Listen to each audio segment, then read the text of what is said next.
I'm picking it up. Wide open. With Pandora's box cutter. We're just getting really started. pushing fake news. What happened to your moral high ground? Where'd it go? Whatever made you think that we would lie down? How low will a communist go? Tread through the snow for some Soros dough. Triggered by a Trump sign, extra stupid. Tried to piss on it and you got electrocuted. My liberal friend kicked me out of his house, cause I told him Hillary Clinton was about to get trounced. You said you were leaving, we all know that you're crazy though. You keep talking about Canada, why don't you move to Mexico? This fake ass news has just made it imperative to punch a giant hole in their goofy fucking narrative. Triggered by a Trump sign, extra stupid. Tried to piss on it and you got electrocuted. Come on my lawn, get hit with a bat. Tried to run my sign over, now you're fixing a flat. Fake news, watch the way it gets reported. 9 out of 10 times it is bound to get distorted. Fake news, beware of the honeypot. All they care about's the money shot. Fake news, watch the way it gets reported. 9 out of 10 times it is bound to get distorted. Fake news, beware of the honeypot. All they care about's the money shot. I've been a journalist for about 25 years, and I was educated to lie, to betray, and not to tell the truth to the public. These pedophiles need to get a new code. Their whole network is about to implode. The FBI hasn't been doing their job. Citizen journalists have been making them look like some slobs. Fake news is the meme you're presented with. Pizzagate is the main reason they invented it. To tackle the facts, they just don't have the temperament. The media is teeming with some lowlifes and degenerates. Covering up pedophile sex slave rings. Believe me, sweetie, Mr. Pay, they just don't say things. It's so institutionalized, they ain't ashamed of it. So profoundly normalized, they make a game of it. You surely can't believe these reprobates are help. Why the fuck would the DOJ investigate itself? My only goal's to make you recognize the proof, cause I weaponize the truth when I step inside a booth. Fake news, watch the way it gets reported. 9 out of 10 times it is bound to get distorted. Fake news, beware of the honeypot. All they care about's the money shot. Fake news, watch the way it gets reported. 9 out of 10 times it is bound to get distorted. Fake news, beware of the honeypot. All they care about's the money shot. Every time I open up the New York Times, I get a glimpse into your crimes. They get paid to protect the kleptocracy, lying on the very highest levels of hypocrisy. Where did they ever get the hubris to mock the truth, block the proof, and decide what the fake news is? Their credibility is shot, and now they're running Hail Mary hit pieces that are sounding like The Onion. Only in hopes that stupid readers take it serious. They try to scoff it off, but trust me pal, people are furious. Every time I turn around, they're peddling their trash again. These cretins are the reason people worship the Kardashians. So don't ever say, how on earth could this be covered up? The people at the top won't let it stop because they love the stuff. They keep on lying and denying the truths. That's why nobody with half a brain is buying their news. Fake news, watch the way it gets reported. 9 out of 10 times it is bound to get distorted. Fake news, beware of the honeypot. All they care about's the money shot.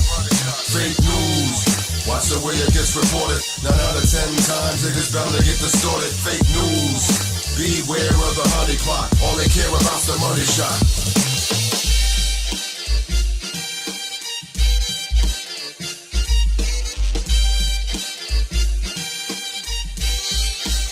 That's not news.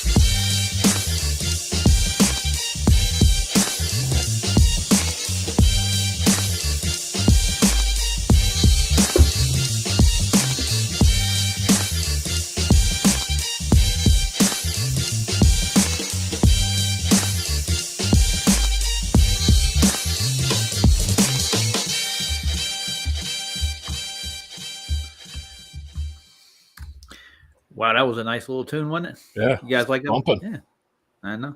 Payday does some good stuff. Yeah, that's a good one, Roger, for sure. Payday has literally disappeared, though. They can't find him anywhere. He's not producing What? anything anymore. Yeah. Really? And nobody knows where he's at or anything? Not really. Not that I know of. So are you saying like, you know, what? No, what I'm not thinking? saying like that. No, I think he just went under. Like he just disappeared on purpose.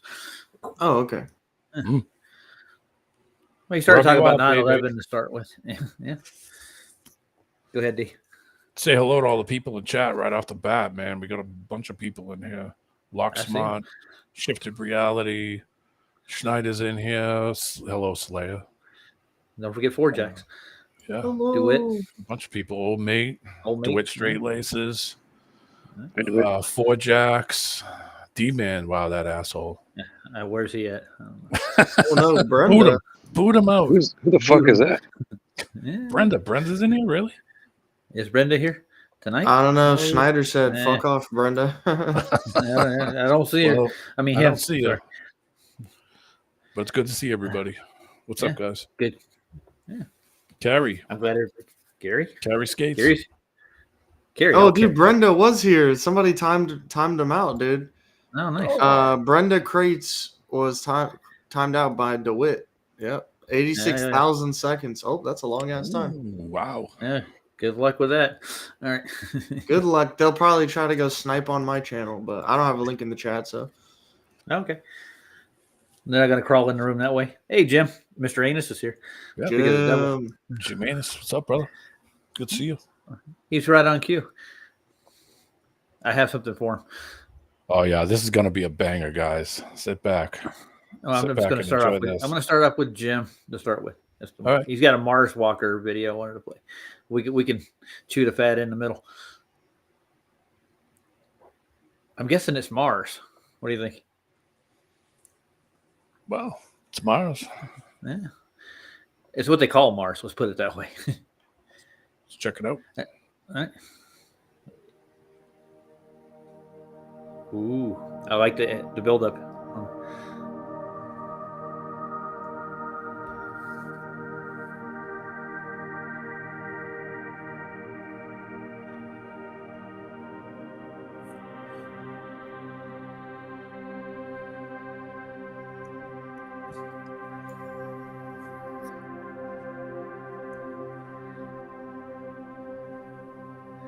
It just changed shapes. Look at that. That's funky. I know. That's what I was waiting for. I knew at some point.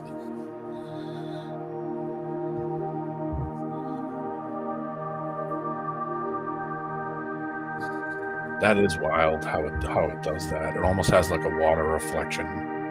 Yeah. Almost like I remember like you're looking at it through water. Yeah, I remember a lot of people taking water and put it underneath the canopy and getting the reflection off of it. And they're saying that's what the stars look like.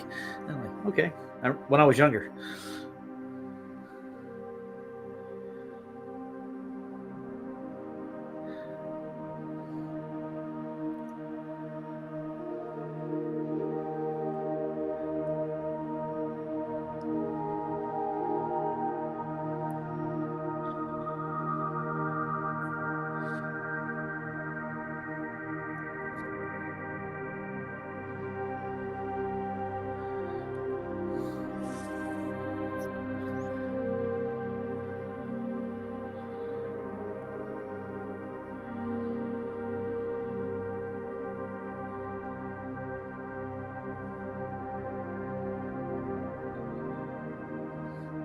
This is 10 minutes long. Wow. Jim. That is wild with the color, with the color flashing. That's telling you right there that it's doing stuff. It's emitting things. It's shit coming from that. Oh, yeah. Makes me wonder about a couple other things, too.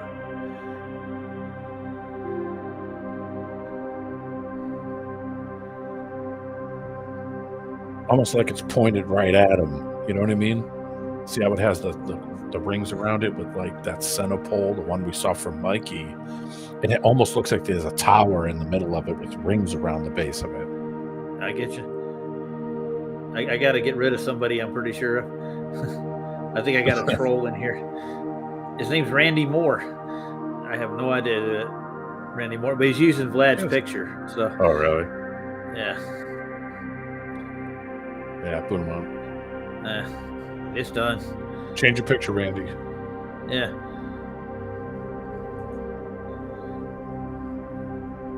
Don't hijack people's pics. Nope. No point in it.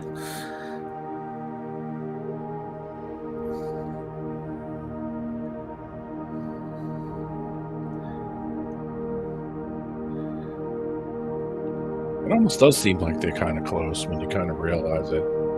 Yeah. like they're right around the corner almost.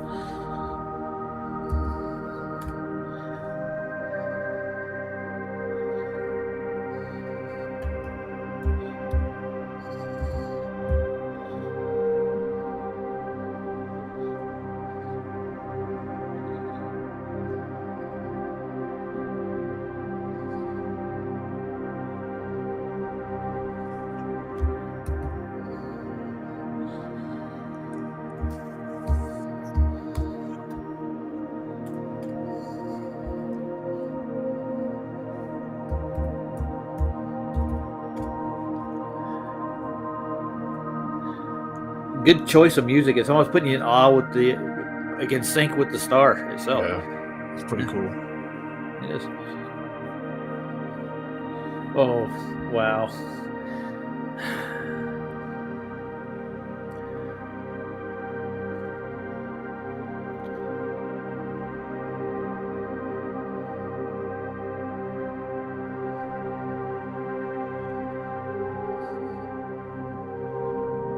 I want to thank DeWitt. He's doing a nice job out here, keeping the peace.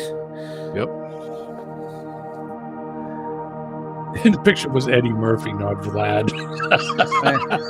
I know it looked like Vlad for a second. It's hard to see because it's so damn small. Yeah.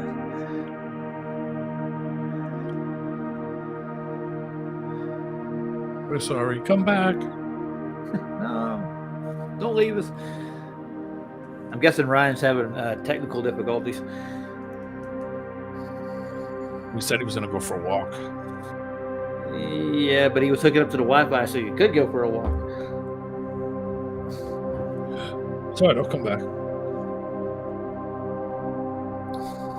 Don't worry, Henry. I don't think you're going to see him tonight. He's asking where the monkey is. Yeah. He's in a galaxy far, far away. Far away, yeah. He's out of time machines too.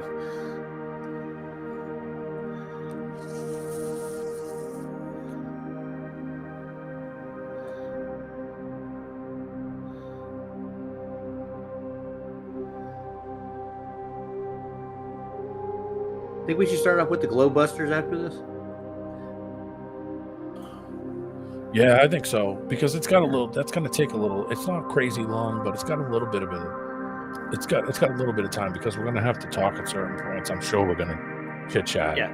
I just wanted to show that because I think it's kind of important. I think that's one of the best things I've seen, showing examples of explaining perspective with pictures and graphics. It's just everything integrated together is awesome. I was hoping so. Yeah, it was one of the best ones I've ever seen. That was one of the best prezzies I've ever seen. Just explaining it so that you can see it and understand it. And I think we all kind of understand perspective, but that puts it in another.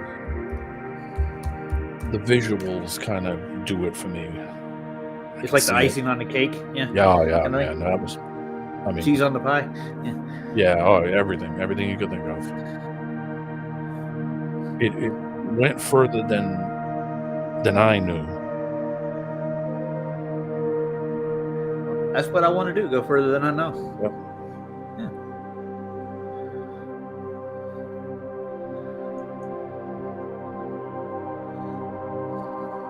So I hope I hope nobody takes any offense to us checking it out. No. I hope not. I'm a big Alan and Shane fan. I think those guys are fucking genius level stuff. I think they're on another level. And I love watching anything with Stone in it. Anything with Stone's really good too. Yeah, he's on top of it, man. Yeah. He can figure out how to figure it out. I've noticed that. He's quick with it. Yep.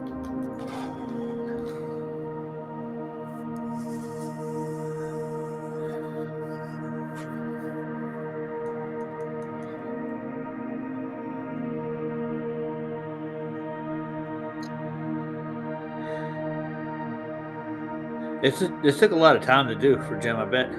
Yep. Excuse me. That is just wild, though. The colors and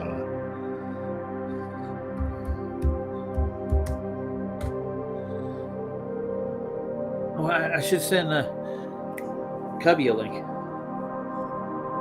Oh yeah, for Probably sure. not do anything. Yeah. yeah, if he's hanging out, sure.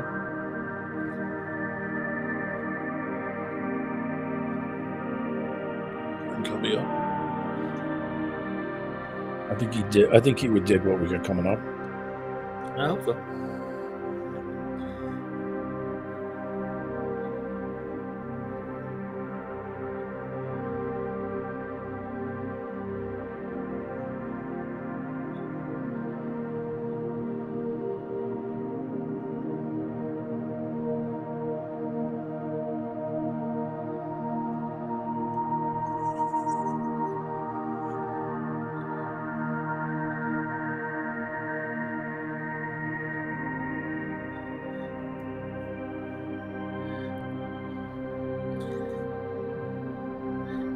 Wonder how far they really are, you know?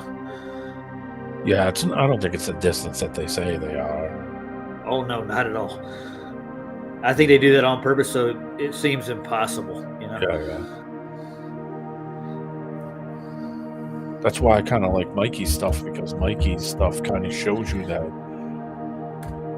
like he said, that you can't really. There's no depth perception, so you can't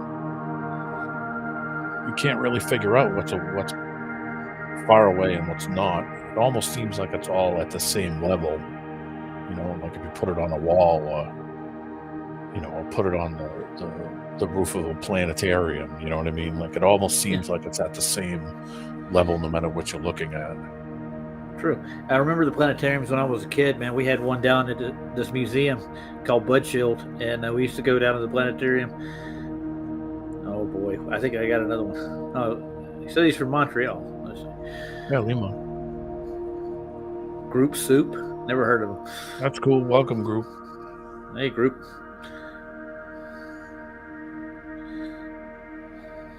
Yeah, I used to go to the Boston Science Museum, the one down in downtown Boston. They had a planetarium and a laser show and one of those sand plates that you could push the button and it would change the burn. It would, you know, the sand formation would change. Oh yeah, that was an awesome video. That's yeah, cool. with the frequencies. Yeah. All right, I want to just put my receipt out there for all the trolls who say that I'm not a man of my word. I'm just going to put it out there for just get it over with to get my GoFundMe up here. Let's show them that I donated for the debate that I did. These are all 3 donations. It's pretty much $200. I think I need like another $20 donation to the GoFundMe, and I'll have it covered. I am not going to show you anything else but these 3 donations. That's what I've made so far. So there you go. That's my integrity so far. And I hope you're happy, Mike. All right. You want me to just jump in and kind of explain? All right. Yeah. I was watching Shane and Alan, or anybody on here that doesn't watch Globebusters, and Shane and Alan, and I think Stone, and they had I think it's Plain Reality. Yeah, Plain Reality. Plain Reality, talking about perspective, and it was one of the best presentations I've seen that kind of explains the perspective and the old going over the curve idea. I think Plain nailed it in every way.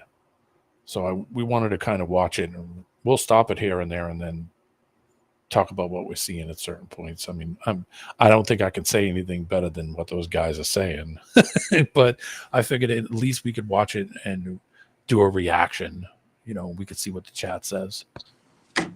Hey, Cubby, what's up? It's What's a up, real. The bear's in the house. Yep. What's up, Cubby?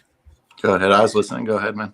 Right. That's all. We just wanted to watch it, do a little reaction, and then we'll stop it here and there, and then we'll see where it goes. We'll see what everybody says, and we'll waltz through it like I waltzed through it. I listened to the whole thing front to back. I thought it was one of the best shows I've heard with talking about perspective and over the curve ideas, you know, visual. Just was spot on in every way, man. Spot on. So I give it to Roger, and we're gonna watch it. Yeah. This is all D-Man's idea.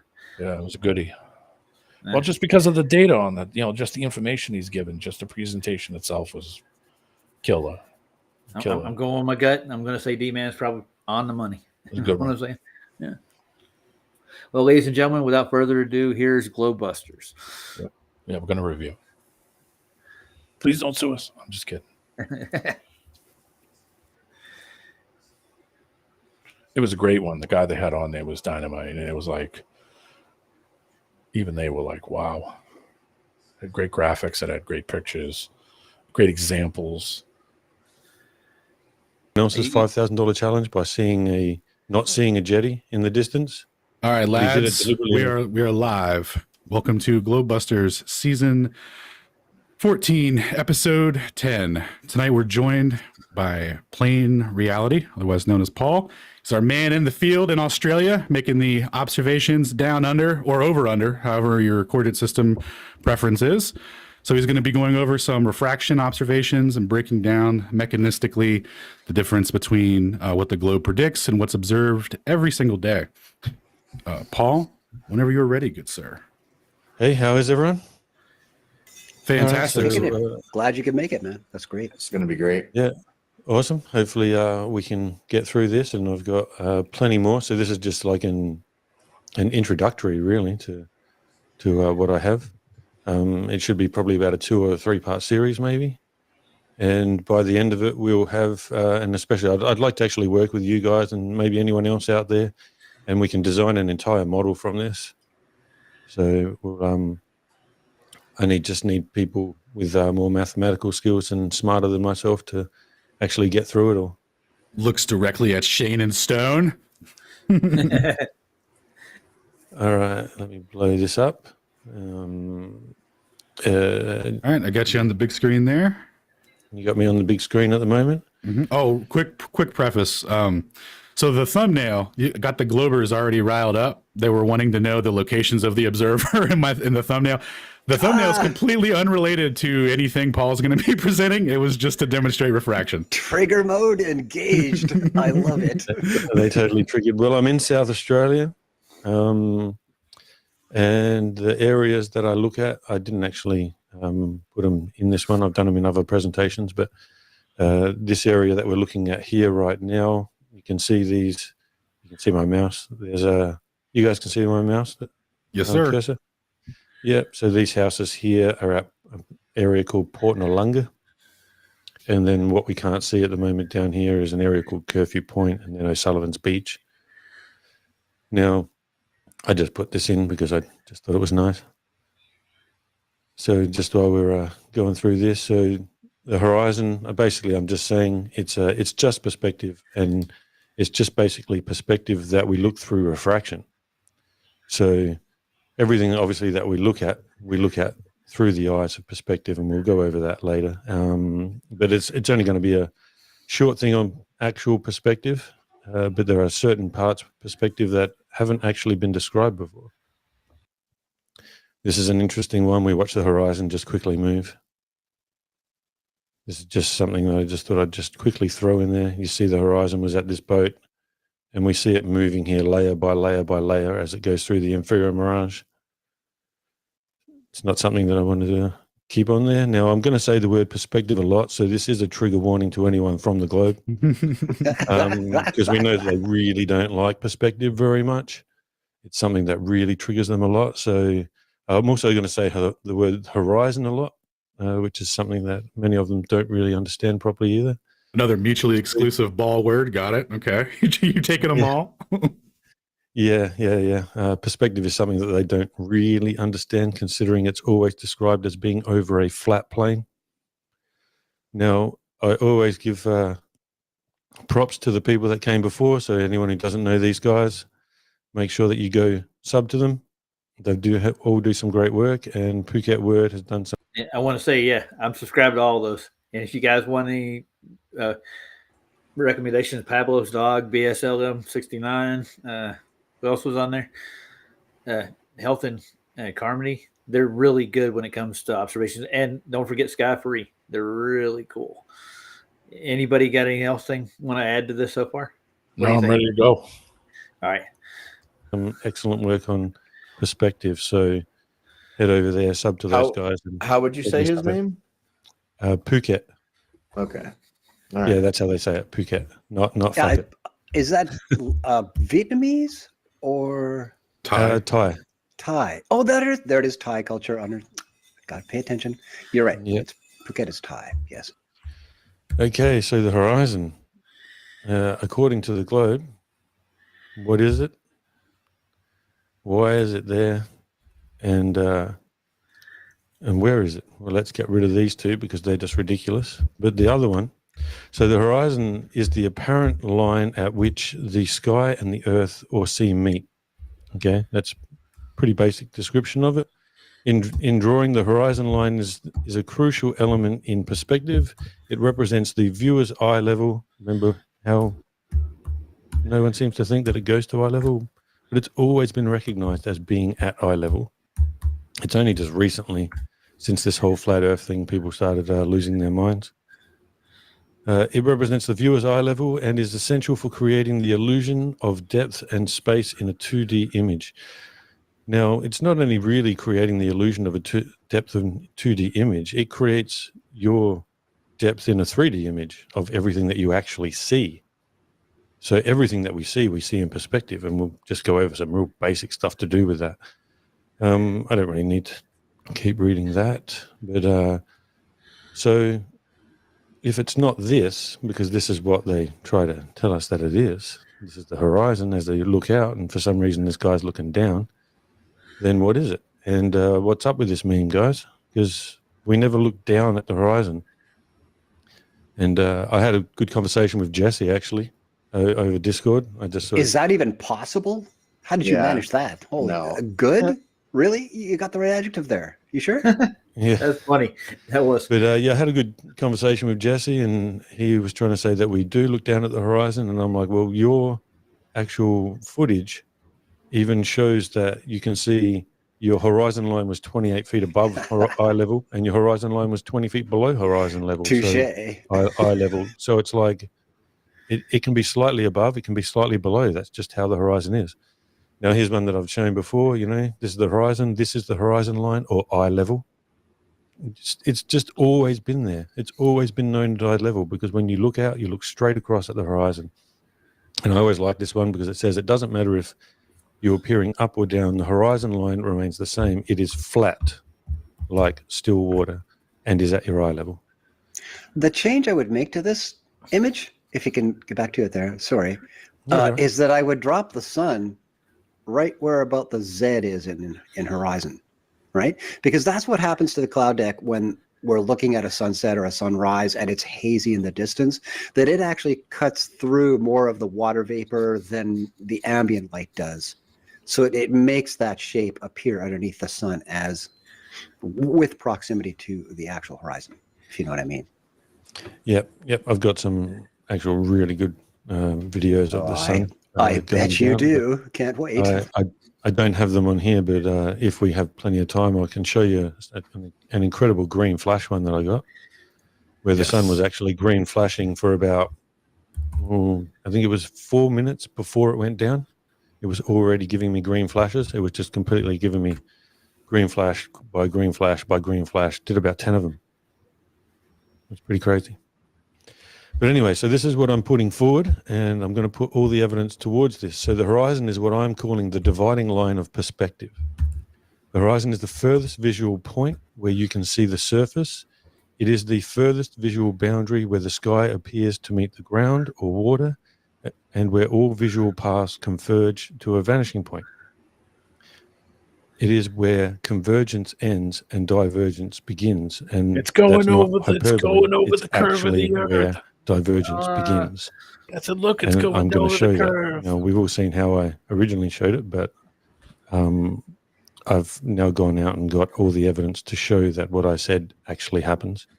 So also you personally yourself are the dividing line of perspective, because if you draw a line from your feet to the sky, this is where we know everything from your feet goes up or appears to go up, and to your eye line, and everything above your eye line appears to go down. So you personally yourself are a dividing line of perspective as well. Now, here we have a bunch of ships, and we're just establishing what happens when things go beyond the horizon.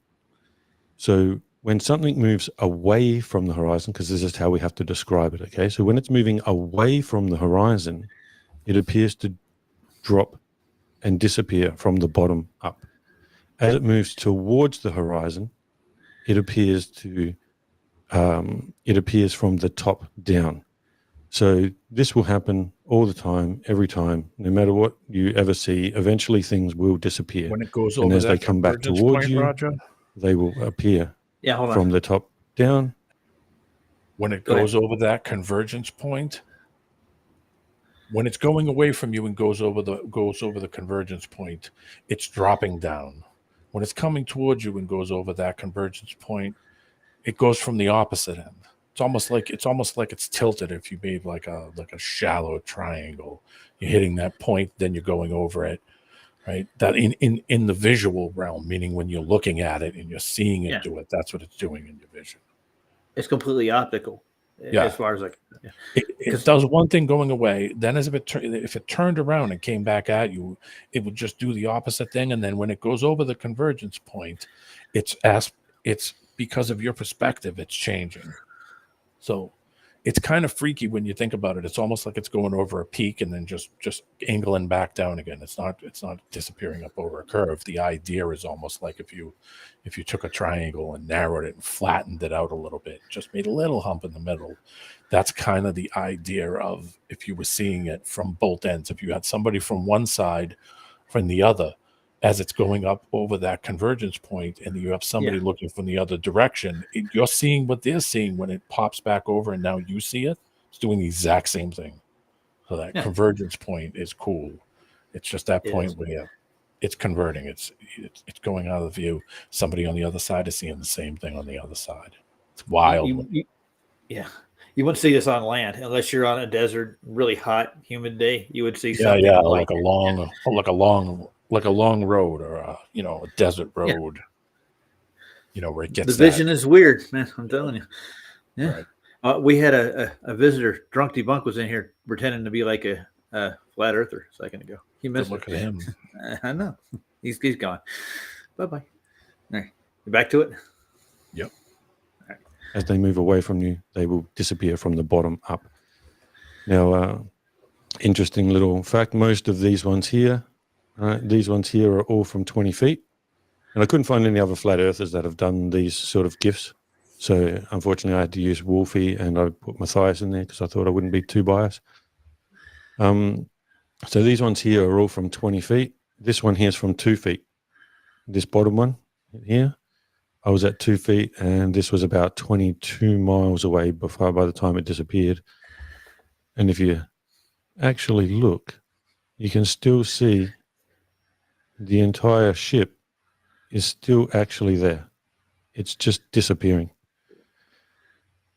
So this thing didn't actually go below the horizon. It just went into the distance.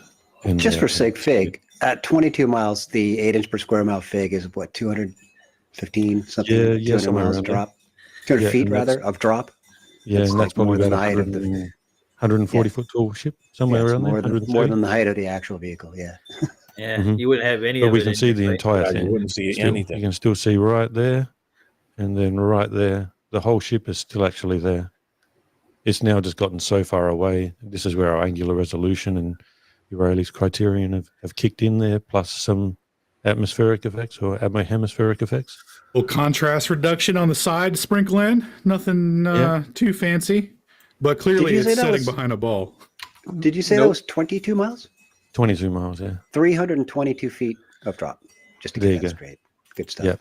Taller than the Statue of Liberty. And just before anyone sort of whinges, anyone who ever wants anything that I've ever mentioned on here, I can produce raw files for. That's not an issue. So if anyone ever wants to challenge anything that I'm saying or showing, it's easy for me to just produce raw files. So feel free to DM me on Twitter or wherever. Okay. So here is an example of the horizon moving. I'm going to stop it for a second. Yeah. I think they're measuring the distance by landmarks, how far the ship is out. They're using the coastline. So you might have one of those cameras that has a thing on it oh shit, I don't know what they are. It's like a little thing, but I don't think those things work out that far. 22 miles the is race kind of benders. long. Yeah. Yeah, so maybe he's taking some kind of maybe he's using maps or some kind of thing to measure the distance from where he is to probably there's some kind of landmark or something to say, okay, it's here. I mean, you could do it, just take a second person, and just get an angle on, look out, and you can kind of square it off and say, okay, it's about right here. I mean, even it wouldn't even matter, even if it was 2 miles shorter and you were off by 2 friggin' miles. I mean, you still wouldn't see it by going by that drop calculator. You wouldn't see it at all. That shit would be, like I said, like he was saying, 328 feet. You wouldn't even see it in between those 2 points. Yeah. And that's just to disappoint Wesley right quick. He's not saying he's literally physically going over a triangle. No, it's the vision. It's how you vision, how you're seeing it optically. It's what it's doing, what it's doing compared to what your eyes do. Yeah, there is a limitation to even the cameras. Now, if they had a telescope and a clear day, they could probably watch it go even further than 22 miles. Matter of fact, I think Tinfoil Hatman's got one at 36 miles in an observation. Just raise your elevation. Just go higher. Well, what he did was he actually went lower than sea level. He went down in a seabed, and went and took his telescope, and he got a that's a decent observation. Yeah, no, he's got a big telescope. It's monstrous. Yeah, you'd have to have some crazy zoom. He does. We did that a long time ago. What's the zoom on those P1000 cameras? What are they? Some kind of? I'd have to go look it up just for curiosity. That's a good idea. I think it's 80 times something. I think is the zoom on it. I can't remember what it is. Because I keep hearing people say P1000. I did it with P1000. I've heard it. I mean, I've just never looked it up. Look at the P900. It's better, actually. Really? Yeah. I think that's what Jay Tolan uses. I think he uses a P900. He's got some kind of conversion on his too, that it literally pulls all the like fog out of stuff and haze and all that other stuff. When he was doing those ones out of the airplane, and he stopped popping filters on that thing. It's like, holy crap! You can way see on some of those things where you can see stuff where it's like ghosted. You can see where it's so far off. It's just a ghost line. You just see the. I don't know. Yeah. Well, I know with the Globies explanation, they call it heavy refraction, light refraction. That would bring it over that hump, the curve, that is. But they don't understand refraction that well. You need an incident angle to cause refraction, a full refracted image to change position. It has to change medium. This is not a change of medium. This is just a fraction in the air that's causing mirroring. This is how mirages work. Yeah, if I got to explain it to you, even surface temperature. If that sun's out, if the sun's not out, you get plus the surface of the water is doing all kinds of funky things. It's dissipating. It's it's being heated. So the surface of the water is being heated, and you're also getting dissipation off the top of the water, meaning not dissipation, where the water is. Dissipation. I don't know what you call it. It's kind of like if you fill a pot full of water and it's boiling, and if you kind of lean yourself down and look, even though you don't see the water boiling, you see that kind of effect that it comes off of it. It's kind of like makes it funky looking. If you see something behind it, it gets that weird. So, the surface of the water is doing all kinds of funky optical crap. Especially during the day. Yeah. Your best bet's at night. He goes into every angle on this. So let's keep going. Refraction's not mirroring, dude. It's not. Watch. Mirroring is a reflection off the water. Wesley, go study it. Don't ask questions. It's coming up. Just keep watching. Closer to a ship or a boat. Now, when I say the horizon moving closer is because I am the one that's moving up or down here. So on the left, I am going to move from low to high. And on the right, I am moving from high to low. These boats are stationary. They are not moving. So as on the left, I go up, this one comes more into view and the horizon appears to drop lower on it. And on the right, you'll see the horizon rise or the boat rise. So we're getting, when I do the opposite thing, we get the same thing happen to them. So it's like a perspective thing that they are now doing the diffraction, not refraction. They're basically doing opposite thing or the same thing when I move the opposite direction. Did I just confuse everyone? No. So you went out on boats, you and another person, they had their boat, and you guys went No, basically horizon to this horizon? was me on the land. Gotcha. So Gotcha. Yeah. land, but like you had the land was like at the end of the horizon, right? Or the boat, basically. So you're looking at it from the water at different elevations. You're looking back Yes. at the land from different elevations. Got it. Yep. Yeah, we're looking at reciprocal function, one to the other. Yeah. Yep. So this is a really good one because I read this in a book from like the 1920s when the dude was like, so suppose you had 4 boats out in the ocean all at a horizon's distance to one another, as each one of them would see them higher or lower depending on where they're standing on the boat. And I was like, oh yeah, it's touche. But yeah, you just did that essentially with just using the boat, a boat and land to do it. Yeah. But yeah, So recreated the exact essentially as same well effect here. because they all can't be higher than one another, right? Yeah, for sure. So when we look on the right-hand side, what we're doing by me basically dropping myself down, what I'm doing is I'm bringing the horizon closer to me. And when I'm bringing horizon closer to me, that then brings the horizon closer to this boat. So now we'll see this boat climb higher and higher on the horizon. Now on the left-hand side, when you do that, what you're doing is you're extending the horizon and you're bringing the horizon closer to the ship. So what I'm saying here, by changing the heights, we can produce the same results for what happens when ships or boats move towards the horizon. This happens to ships, boats on either side of the horizon moving towards the horizon, or the horizon moving towards them. So it doesn't matter whether or not you mimic the horizon moving towards something or whether that thing is moving towards the horizon, you will get the same effect. You're saying that So the rate effect at is which exactly the same thing on either side of the horizon. As any object moves closer to the horizon, no matter which side it's on, it will appear to rise up above the horizon. And we know 100% that this effect we witness on our side of the horizon. So when we're looking at that little boat, we know that when that's on our side of the horizon, it's just perspective. And I'm going to prove to everyone that it's just perspective on both sides. Now, this is actually just going from high down to low, and see how we get a perfect, equal, and opposite reaction from both of them. So now I'm just going from, this is at a high level, and now I'm dropping down low.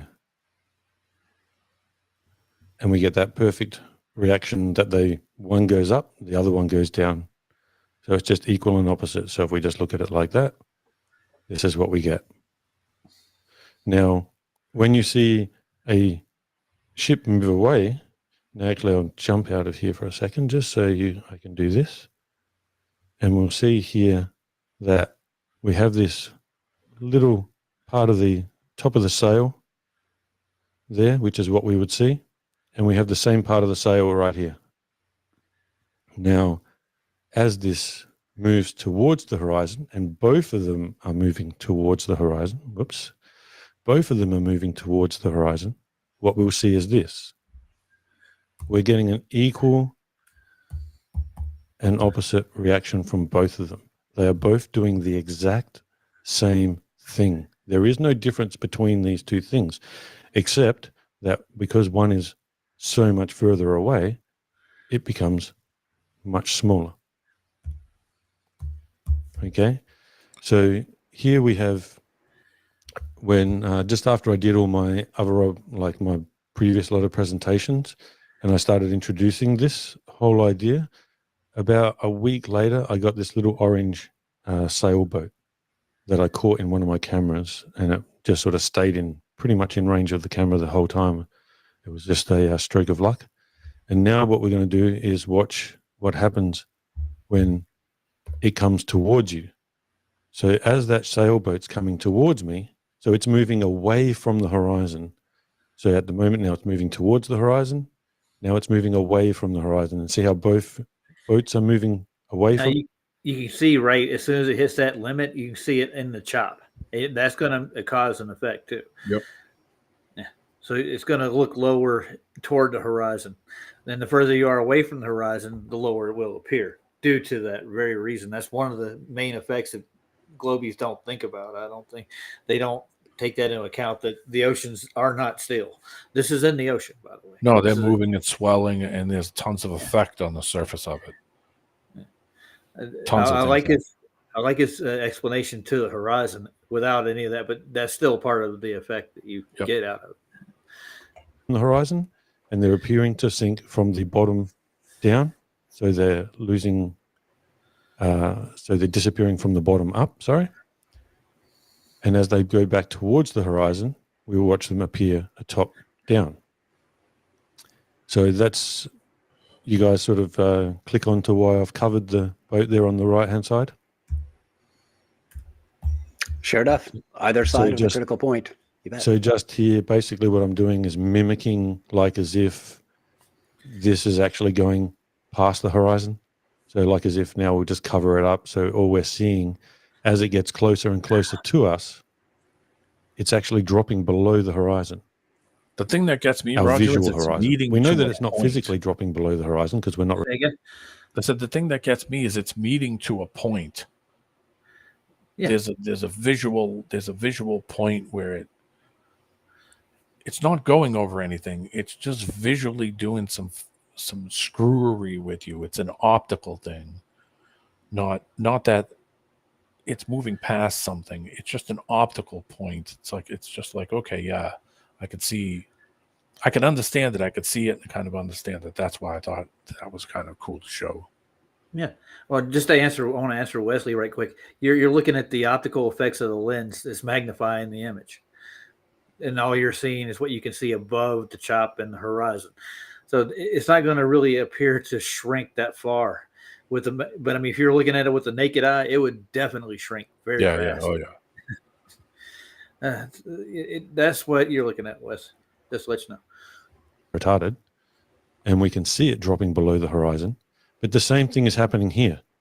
It's just that we now have this massive wall of water, appearance of wall of water in front of us, because this is rising up to wherever our eye level is, or approximate. It wouldn't be at my eye level on this day, because this is an inferior mirage, and that will always drop the horizon. Which is why when people like Ruhif decide to show crosshairs and not even counting the fact that he's got a ship in an inferior mirage there, that's going to drop the horizon, because it always will. 100% of the time, when you have a inferior mirage like this, it will drop the horizon below your eye level. And that's another thing that I will also show. So does this actually happen in real life? This is a from one of Plain Truth's videos. Now he had, I can't do a pointer thing here, so let me just escape there. So this was his friend on the opposite shoreline, and he was on this shoreline. He had a friend on, they were both on either side of the shoreline. Now this boat here is this boat here. They're the same boat. From his point of perspective, because he's got an inferior mirage here, so he has this boat behind the horizon, and it is appearing to have dropped below the horizon. Now, if we look here, here is the horizon line right here. So this boat here is now also appearing to be below the horizon. But again, we're not dumb. We can see this boat. This is what's kind of confused us. Everyone's been looking beyond the horizon, when really what we should have been doing was looking in front of the horizon. This boat here is this boat here, and they are both seeing it the same. He's seeing more missing because this is an inferior mirage. So what an inferior mirage does all the time, 100% of the time, is bring the horizon closer to you. So now, let's say for this guy here, and actually these two guys they're getting different conditions on both of these. From looking this side here, I don't think this was an inferior mirage that passed the horizon here, but he had an inferior mirage looking this direction. So the conditions won't always be the same. But let's just say they were. If they were, this horizon here would probably be down here. The boat would probably still be in front of it, but it would be, this horizon would be lower and closer to this boat. It would probably look higher on the horizon. But if I just go like that, that's kind of what. One thing I want to point, you see the reflection for the horizon line where the white sails are? Yeah, it's extended too. You notice on the bottom Yeah. how it's stretched out? It's because that's being reflected on the surface of the water. And it's a flat surface. It's reflecting. You wouldn't get on a hump. You wouldn't be able to see the reflection. So you're looking at the horizon. The rest of the boat's right underneath that reflection. You just can't see it due to the reflection. Yep.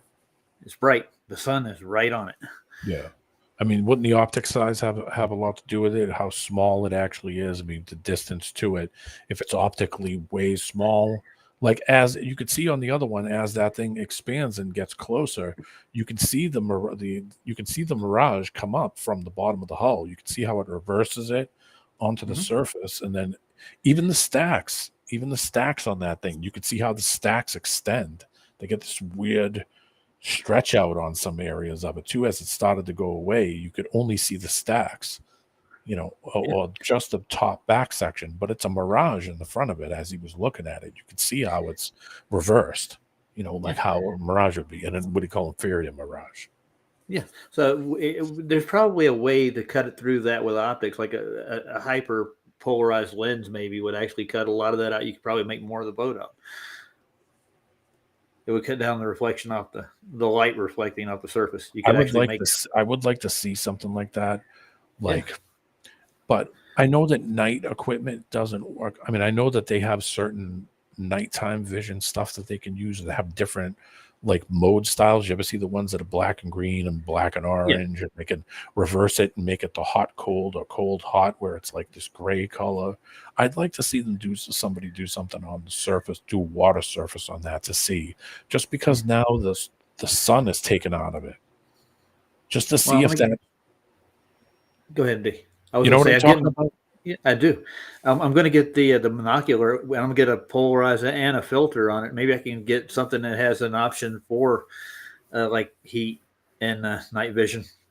It'd be wild because just to see if that zone above the water actually reduces way down or cuts off, just because you're taking the sun out of it and pulling the refraction out of it, and just to see what the surface is doing now that it doesn't have a heat source being nailed at it and bounced off of it. And I think that's a lot of when you see these sun photos, that's a lot of the things that people see, and they don't realize that it's actually miraging, as it's going over, as it's going past that point. It's not disappearing, it's just going into that shit zone. The smaller I guarantee it is, I guarantee if you went out there at night and took a laser, we've done this 4 miles, even longer. We got one some 36-mile long laser test at night over a lake. They don't have that problem. They get the laser straight across it.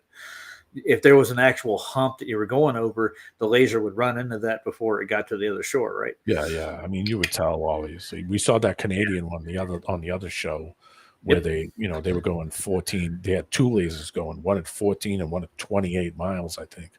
And that would have been absolutely impossible if that shit was curving. That same thing with them. It was like 290 feet in between them at 23 or 28 miles, some crazy range that, it was total like, okay, it's curving my ass.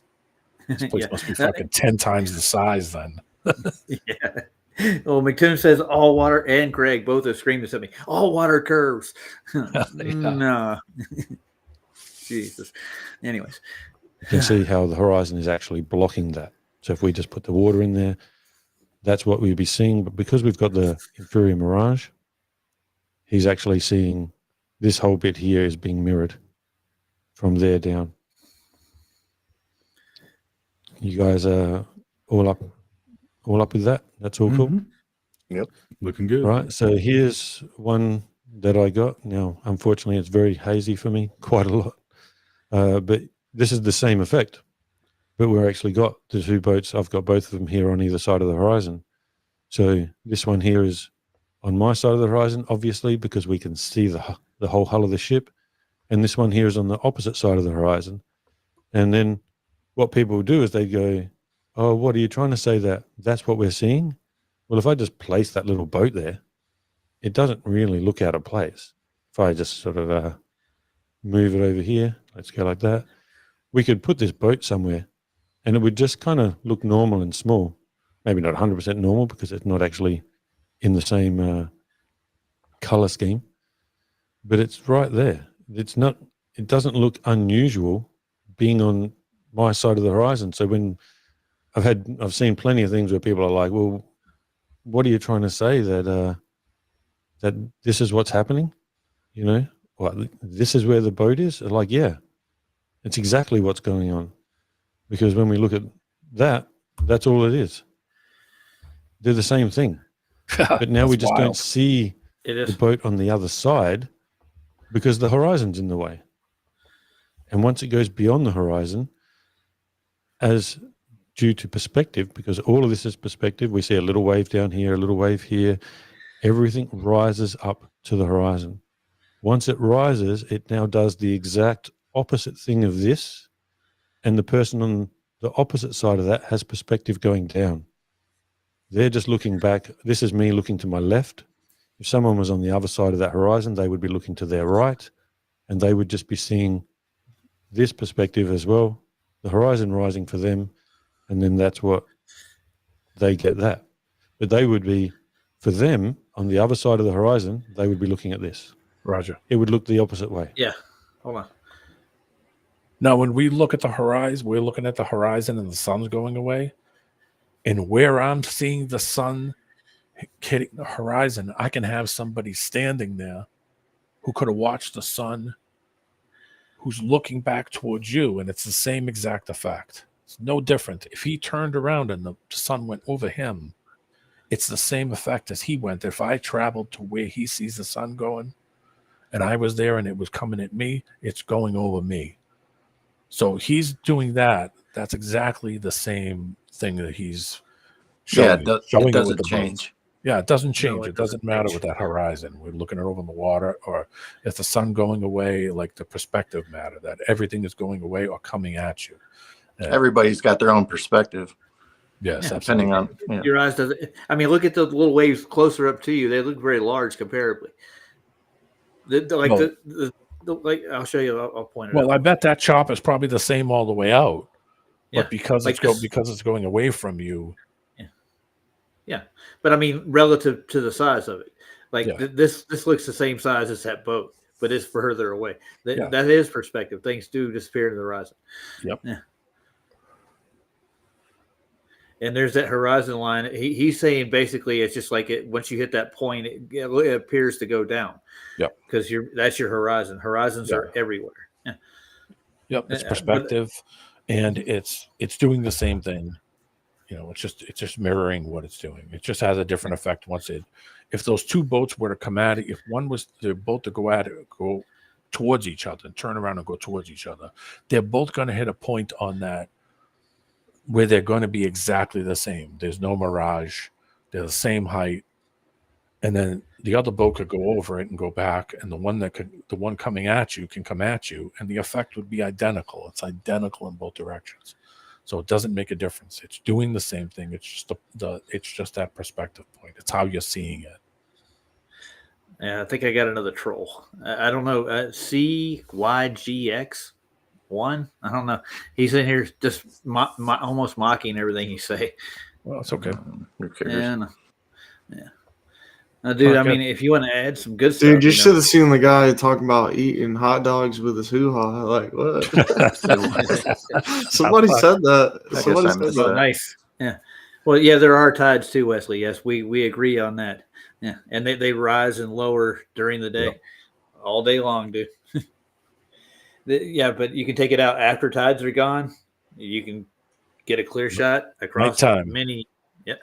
Now you've taken any mirage because there's no light, and just now you've taken out the surface, that shit surface on top of the water. I bet you that little crap zone shortens up quite a bit, just because now you're not now the surface of that isn't doing more shit, taking the light out of it. All right. So yeah. So let's say even with this observation here, you can actually probably take a telescope and bring those other ships in to better resolution and get a better look at them. It's just that simple. How much more you want to watch? You want to watch the whole thing? Well, it's up to I know you. you say it's up to you, man. You made the call with this one, so It's a good one. Keep going. There's better stuff. So this probably won't fully play this. I'll just cruise through this. But this was that little orange boat as it was coming towards me. You see what he added and to you it? see it just progressively get closer and closer. And that sail dropping below the horizon. That's an artificial horizon he added to the lower half of So it. there's the same effect. There is no difference between the two, apart from the fact that one's going beyond the horizon and one's coming towards you. I got you. All right. Like I say, remind you of anything. The sail is disappearing. So we have the sail disappearing here. Where's that like that? Right. Okay, it's going to stay. Oh, there we go. So we see the sail almost completely disappearing, and if that had have come more towards me, this would have gone completely under the horizon, mimicking the fact of like now it's gone too far beyond the horizon and we don't see it anymore. Yeah, one of my favorite tricks has been when something's not visible anymore, it's going beneath you. That's such a good, that's such a good ruse. Just anytime you don't see something, oh, where is it? Oh, you walked so far away. It's now antipodal to you. Yeah. But as we see here, this is clearly below this. It appears to be. But we know that this bit here and this bit here are actually on the same level. I'd really like to see these two values quantified in ratio to the horizon line, like frames 10 and 10. What are their distances? You know what I mean? From each other, for that matter, and from the actual horizon quote line. I think that would be interesting to see. I guess that's where science should head in the direction of next. You know what I mean? Yeah, for sure. To fully quantify that.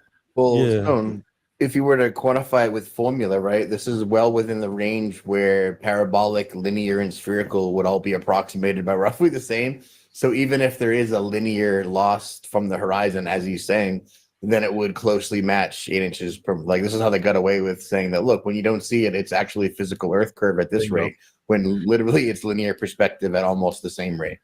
Yeah, like no, that's what I would They're say. identical. So, yeah, we've been through this before. And whatever height Especially you are with the above sun. the surface, you're still going to get that disappearance from beyond the horizon, because every time you rise up, the horizon extends forward, but still comes up with you. So you're still seeing it basically at your approximate eye level. If anyone wants to get triggered by that, then we'll just say no matter what it rises with you, it rises with the observer, that it does that 100% of the time. That can't really be argued with, or I guess you can argue with it, but it's just a little bit asinine to really argue that point. And we'll go over that as well, because it's just so obvious that the horizon rises with the observer. Like, I mean, I was just on a plane the other day. I was right by the window, and with the shutter up, my eye level was just above the shutter. I couldn't see the horizon. I just dropped myself slightly below there, and all of a sudden there it was. I put my eye line just above the shutter. on purpose, See the Wesley, horizon. as an Drop example. it down again. There's the horizon. So when people say the horizon on an aeroplane isn't rising with you, it is. It is a ridiculous thing to say. So here we have a boat, sailing boat. It's going to go from one horizon. That's funny, Cubby. That's funny. And we see it dropping below that white line, which is representative of the horizon.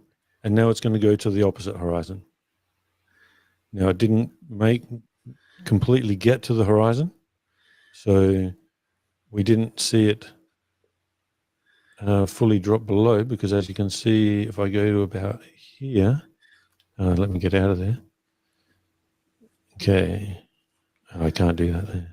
But if I move this out of the way then now, and I'll just show you how it didn't actually quite make the horizon on the other side. So here, so you can see the horizon is still back here, or what we would call the horizon. This is obviously just where the land is. So this is seeing all the way to the shore. This is just under 10 miles away, and I'm at a 20-foot observer height. This area here is called Merino Rocks, and I'm on Grange Jetty. So anyone wants to look into that, you can do that. You can look that up yourself. Merino Rock, South Australia, from Grange Jetty. And here's the shoreline right here. It's about just under 10 miles away. And we see the horizon is all the way back here. So this won't actually make the horizon. So it won't ever... what did I do? Went wrong way. Anyway, let's just go to the next one. So here we have a speedboat. It's just to the right of me, and it's about to go to my left-hand side. And again, I've covered it with water here, right at the horizon line. Yeah, I just want to point out right here, you can tell that's definitely a swell beyond that boat. This guy's in it right here. It's covering the bottom of his boat, literally. If the sea wasn't raised up like that, wasn't swelling, yeah. Your best bet is go fill you a 50-mile bathtub and start making observations across it. Scott Free does that kind of stuff. Yep. They'll show you that after that point, you just get mirroring after like 30 miles or so. And it's hard to make out the image itself, but you can find the horizon line in the process. It has nothing to do with curve. If it was a curve at 50 miles, water would be how many feet and drop you would get over that? What, at 50 miles? Yeah. Oh, forget it. Yeah, and they're using high range 6 digits. Yeah. Oh, 5 digits. Yeah. It's got to be some goofy ass number. Yeah. Probably 60, 50 feet or so. Yeah, that was clearly photoshopped. He did it on purpose, Wesley. We explained that earlier, if you were paying attention. Just doing it as an example to show you past it and before it. Yeah. So he's just showing you the same, because that's what it would be doing. So that's where it would be if you were to keep on going. All right, here we go. And you can see that when you cover it, all we can see is the top of it. Now, as we just let that play, you will see the boat now rise up above the horizon. And this was a bit of a superior miraging day. And now as it comes back, we'll see it disappear from the bottom up. So just as anything else, when it moves away from the horizon, so at the moment we would describe this as it's moving towards the horizon, and it is appearing from the top down. Great and example. when it's going like this, we would say that it's now moving away from the horizon, and it is disappearing from the bottom up. So you see how that's why I put all those ships on at the start, because when they're moving away from the horizon, they're disappearing from the bottom down. And then when they're moving back towards the horizon, we see them appear from the top down. So you get the exact same effect of everything that's in front of the horizon to everything that is beyond the horizon. If it's moving towards the horizon, it appears from the top down. And if it is moving away from the horizon, it will disappear from the bottom up. Oh, I just want to make one more point. Right to left. Anybody notice anything not happening? It's not. Never mind. I'm not going to say it. If you didn't get that. So as you can see, we're basically just seeing the exact same thing. And this is not something that just happens occasionally. This happens all the time. This is not when you say towards the horizon, you mean when it's coming towards you from the horizon? Yeah. Okay, got you. Yeah. Okay. So if it's on the opposite side of the horizon, it's moving towards it. It's coming towards you and coming from. Right. So when it's coming towards you, so if we go back to the other one, so just imagine like this is moving away. So the one on the right is, it's moving towards the horizon. So if you imagine the picture on the right-hand side, imagine like that's now moving towards you, or now it's going away from the horizon. So it's like as if it's moving away from you beyond the horizon, and now it's coming towards you. So as it moves towards you, you start to see it appear. So when we do the math for 8 inches per mile square, we're supposed to be applying that at a rate at which you lose information past the horizon. So past the horizon is the point at which the loss is supposed to start, and that's when it starts to mimic, parabolic, spherical, or linear can all be the same under that 100 miles. Exactly. That is the second equation. The first one you apply is your eye height level in feet times its root. its root times 1.22. That tells you in miles how far away that line is. And then after that, you're supposed to compute 8 inches per square mile. Cool. Yeah. But as you see as well, that same computation is happening in front of the horizon as well.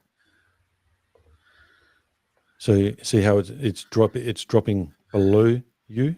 So as you go up, everything directly below you, because the horizon now extends, you would have that same computation.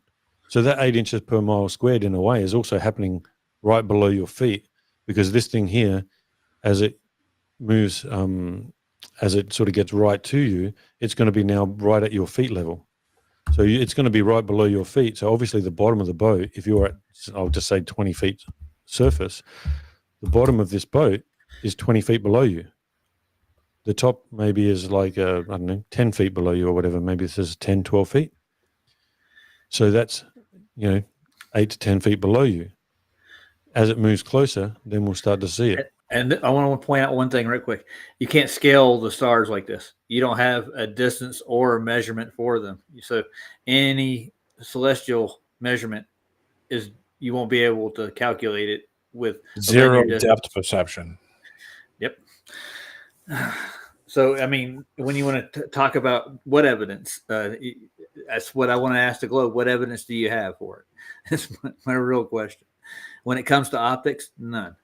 But with these kind of observations, you can calculate everything in it, because you actually have a distance to it. You actually have the size of the object. You have the size of the objects behind it. So when it comes to the celestials, you people are crazy. That's all I'm just saying. You can figure that size. You can figure the scale size out by how it's changing size, and say, okay, well, let's drop this much.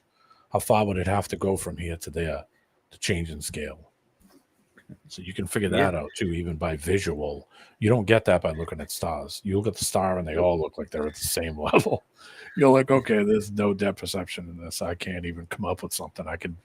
You can merely take a guesstimate and say, oh, well, because that one's smaller. But I mean, you could see the size difference in something physical. The ship moving away from you, a car driving at you, throwing a ball at you. You know what I mean? Just simply saying that, oh, well, just by doing it by the size, by looking up, is not going to work. There's no reference point. Oh, I got another one. I got somebody here called Roddy Piper. Huh. I didn't know he did WWE in here tonight, man. Look at that. They're from the grave. Guy's been dead for like 2 years. Yeah, I know. He just made an appearance in my stream. All right. I know. I'm blushing over here. Okay. Nevertheless, let's play some more. Actually, I don't know how tall this boat is, but you get what I'm trying to say? Yep. You guys on that? So basically, because you've risen up, you have that same thing as from beyond the horizon as you have in front of the horizon. So this is a sailing boat. So we see it in the inferior mirage, and as it gets closer. Now, also, if I was to, what was this one? So this, that's not what I wanted. Oh, that's the next one. All right. So if I go right here, so see this buoy here? So this is 3 miles away. In the one that we just saw, all this land here was visible. You could see the shoreline down there before. Now this is only 3.6 miles away. This land is closer to 10 miles away now, and now we don't see any of the shoreline. It's because this horizon has been brought closer to us, and now the horizon gets brought closer to you. This is where my perspective ends. My personal perspective ends at the horizon.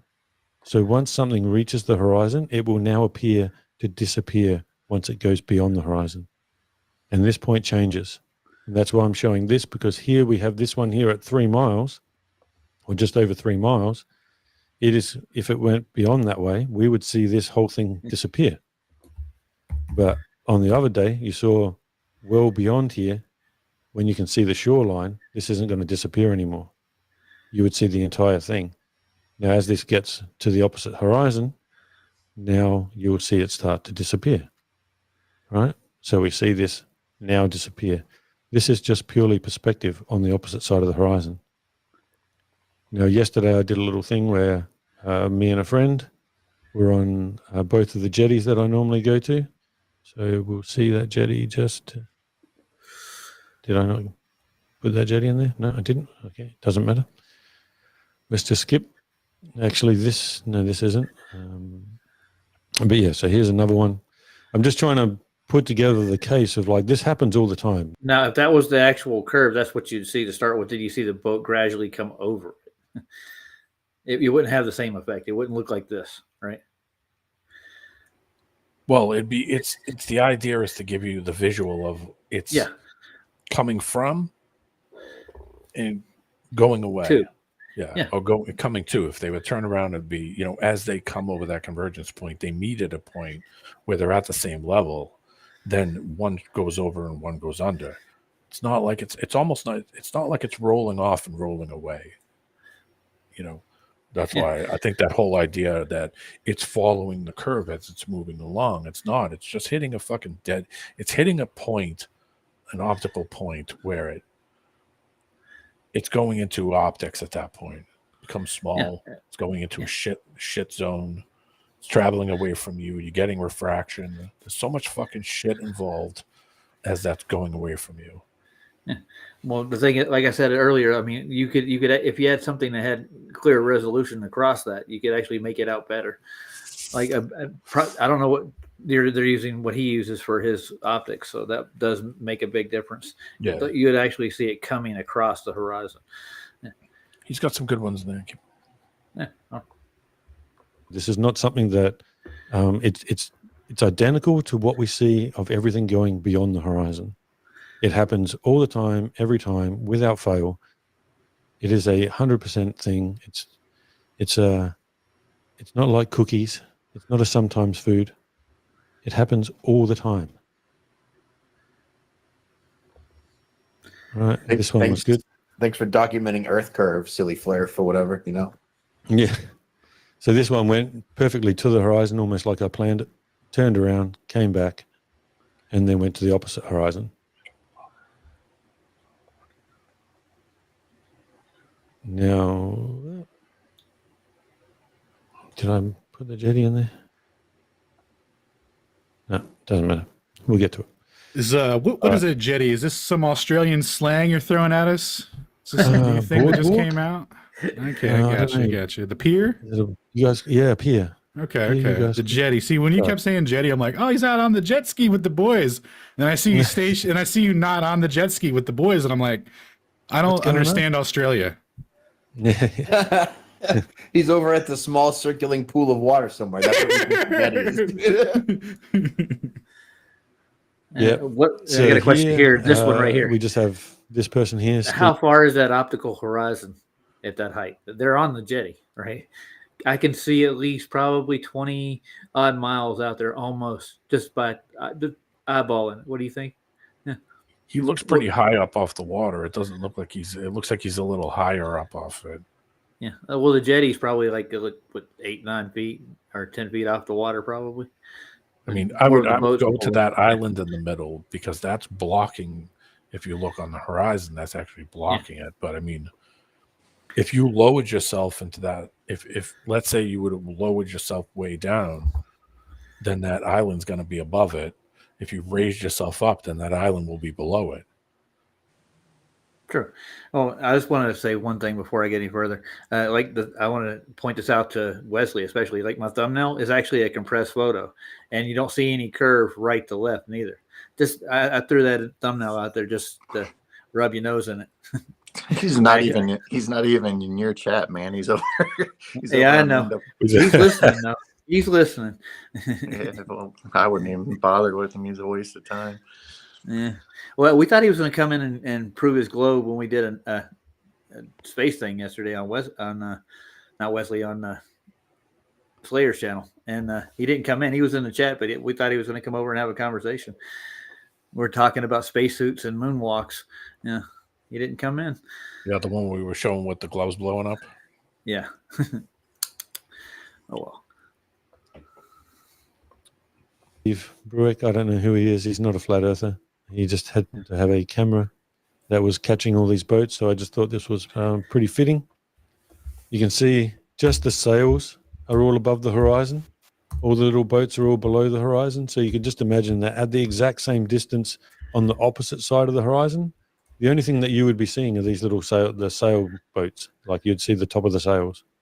All these other boats cruising around, everything else would be I see a completely out of triangle. vision. Do you see And a it's triangle? all just perspective. We know that it's perspective in front of the horizon because, again, we're not dumb. We can see it. It's right there in front of us. Yeah, but when it hits that horizon, dude, that's the hard ball line. And it's like a knife edge, but super round. 100%. It is completely not round. But yeah, so all we've got here is, this is why I call the horizon is the dividing line of perspective. So we have perspective on one side of the horizon and we have perspective on the opposite side of the horizon. And once it reaches this is going from low and appearing to go up. Once it hits the horizon, it now is gone from high and then appears to drop back down low. This is all that's going on, and that's all I'm making a case for this whole thing.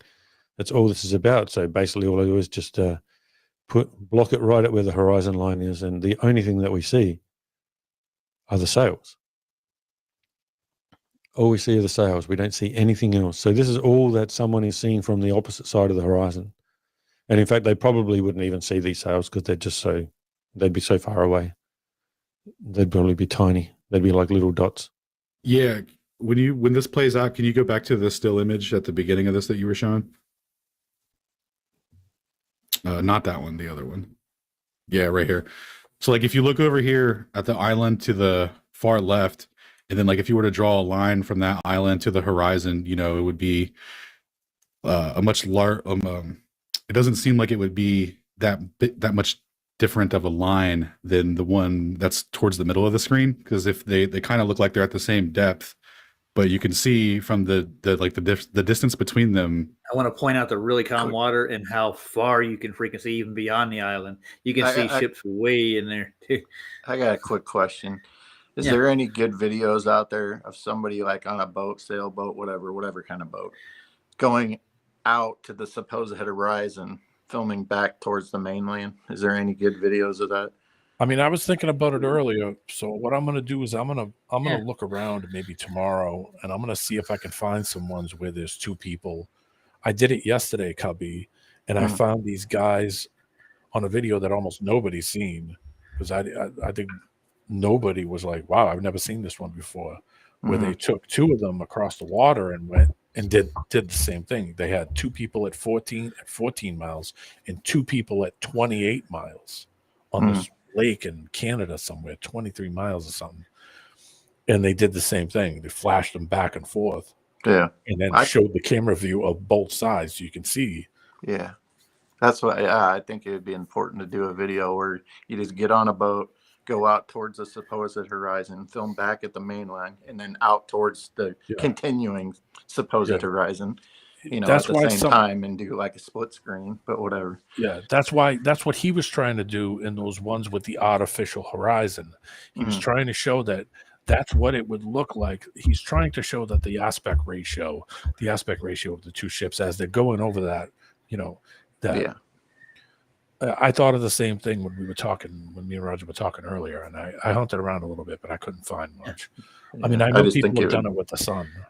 I think it would give a little more a better perspective. Yeah. What? Now I want to point something out right here. Watch where my mouse is. Can you see the ship right here? It's past the island. Yeah, and there. Yeah, it's on the other side of the boat right here. The black one. There's another white sail right beyond it. Right there.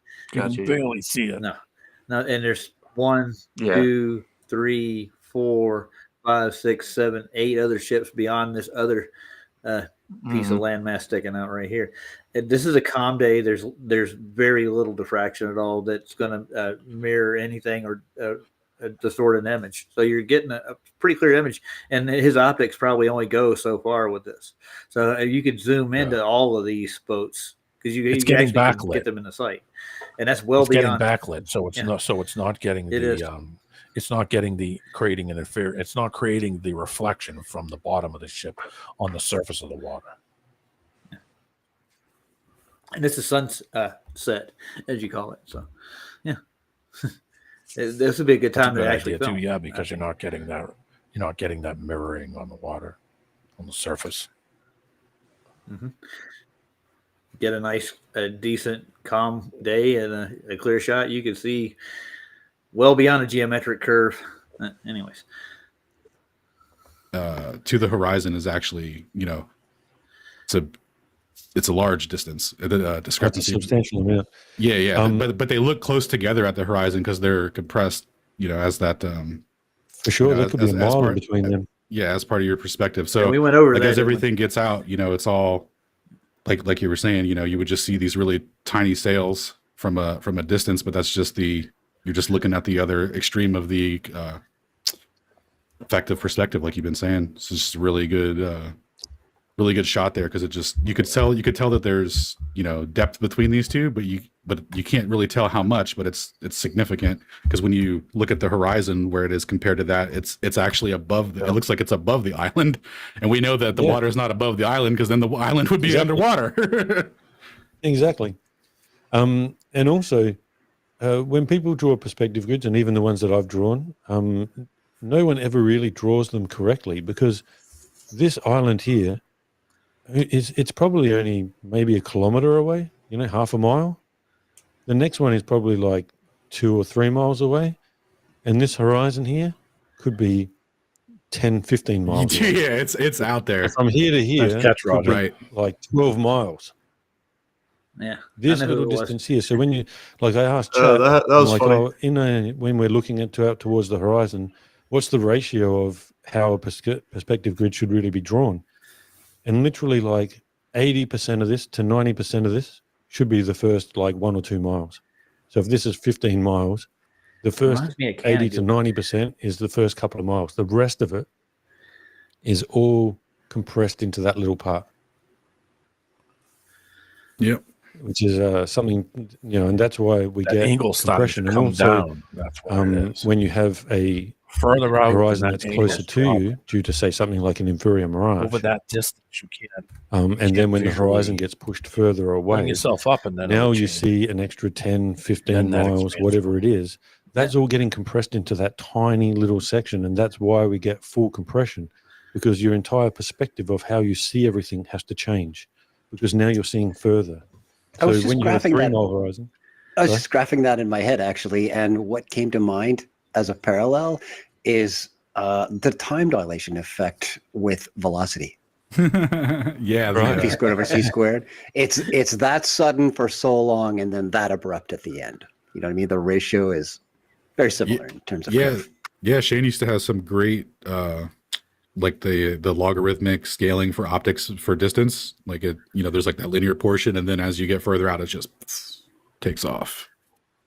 As you approach the horizon, the compression like approaches infinity, right? So it's not really, it just hits that curve, and eventually everything that is compressed in that little tiny bit.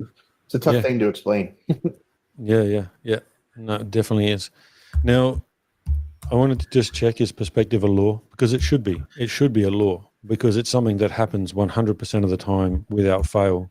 But they only use it really they basically just claim that it's really something that's done for art.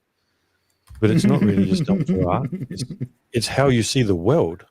There is nothing that you don't see in perspective. No, you see the world through globe. You replicate it through art using perspective. Where was it? I'm sure in here somewhere. Artistic rules should apply to drawing and painting and appearing in a current depth and distance. Illusion is a method to create the appearance of a 3D world on a two-dimensional surface like paper or canvas, basically saying how to create it over a flat surface. I think if you were to it'd be like projective geometry, right? That's where you'd find perspective, I think, adequately mapped out, even on Wikipedia. Right, yeah. So, I mean, it should be a law, because at the end of the day, it's the entire way that you see the world. There's nothing that we can see that we don't see in perspective. So I'm just going to go over a little bit of that. So this is one that I presented before from Vortex Pup. Yo, Roger, are you there? Yeah. Dude, I'm getting I'm here. Their talk that they did called The Great Switcheroo. Posted videos about me. Now here, what we have to Okay, hold on. They're I'll posting pause it. videos about me now, dude. You start blocking people in your chat. Yeah. Well, I said it was a welcome to my video world. about the moon, and at the very end, I said I can't believe people believe this about creation. And then he made a video like, "Oh my God!" He said the moon creation is creation. Like, I don't. Yeah, that's moon's part of part of creation, creation, dude. yeah. Last time I checked, like Pretty God, amazing. you know, spoke the sun and the moon in and everything around the same time. So I don't know how that's a big conspiracy in a video about me, but yeah, it's kind of retarded. Oh no. What are you gonna do, man? This is new to me, dude. You know, I Well, don't start get. I trolling haven't them. gotten any trolls too hard. You know, they just come in the chat. I ban them. Now they're making videos. So I'm gonna have to figure out. I don't know what to do about it. I'm gonna have to figure it out. Just ignore it.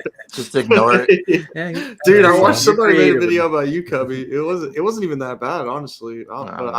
We banned him from the chat. I was like, what the fuck? How would I even know if I don't watch it? Like, Yeah, what? Yeah, no, it wasn't even that bad, dude. It was awful. Guess There you what, go. man? When I turn this thing off at night, that's the end of it. I don't care anymore. Like, these I mean, things some don't of it's bother me. funny, dude. They Like make I me saw look- one with Sav running through a field with a weed bandana on. And, dude, it was hilarious because I could see him wearing that weed bandana. Like I could see that. Like, oh, it's funny. All right, guys. I'm gonna put the brakes Yeah, on it for was- now. it was- Yeah, I think we've been going Pretty now good. an hour and a half on it. Yeah, This it's is good. a pretty good It's- video. I like I mean, it. we can always do it on another one and do it on the next one and give it a little more. And Little he part goes two. into the Yeah. yeah. We Once can the just push this perspective along. one's really good because he then takes the perspective element and puts it over the first part. So he then starts to draw the lines over it to give you the idea of how you're seeing it, how it's going over. Like I said, it isn't following a linear curve. It isn't following just a curved off. It's like hitting a cliff. You know what I mean? It's like going over a cliff. Yeah, I get you. Did you get rid of Wesley yet out of your chat, What'd you say? Jaden? Did you keep Wesley in your chat? No, or I did think you he's get rid still of in him? there. Oh no, he's Okay. gone. He's gone. I think Yeah. so. I don't know. Honestly. Yeah, well, he's in here trying to weasel the No. trolls in, and he's just shoehorning it in. Yeah, he is. Dude.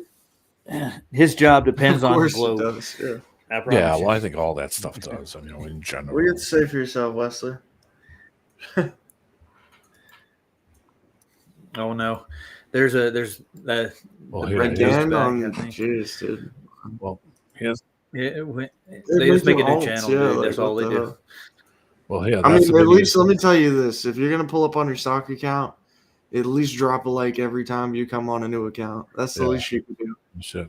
We'll Yeah, get there we'll you get go. another like Pass the 30 to algorithm 40 love likes down the tonight, line. dude, just based on their stock accounts coming back and in and out. And I mean, nonetheless, they're giving you views. yeah. Yeah, what the fuck?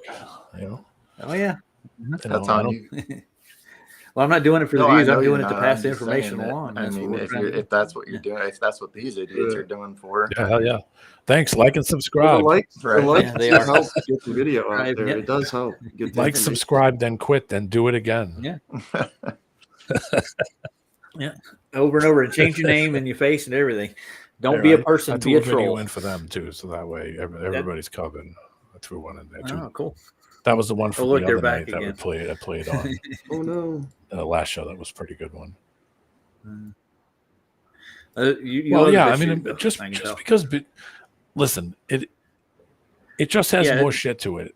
You know what I mean? It just does. YouTube's really Yeah, I know. limiting what I can find stuff on Yeah. BitChute that YouTube wouldn't even touch of a 10. I mean, if you notice on YouTube, you get like 10 results, and then all the other results are like something unrelated entirely, dude. Like, it's not like Yeah. it used to be on YouTube. Like, you would literally, it'd be like a Google page, basically. Like, you'd get like 10 results, and then you click on 2, you go to the second page, the third page. Like, unless I'm doing this wrong, like, every time I look up something up on YouTube, there ain't multiple pages I'm going through. Like, you just get the first like 5 results, and if you don't see it in there, then good luck. Maybe try typing the name Yeah. differently. Like, it's actually awful how it works.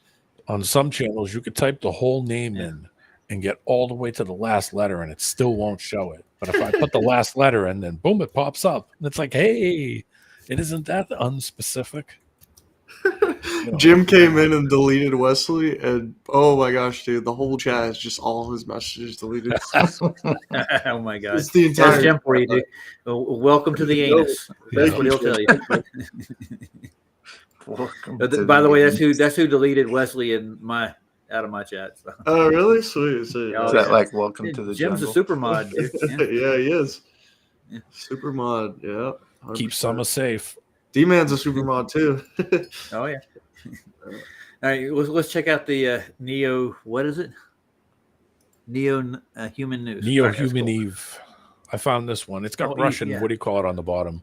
Because the original one had some kind of thing on YouTube, so I took it off, and I found it on BitChute. It's just got a Russian sub thing on the bottom, but who cares? It's in English. Yeah, I got it. Yeah. Let's play it out. It's a great video. Save this one.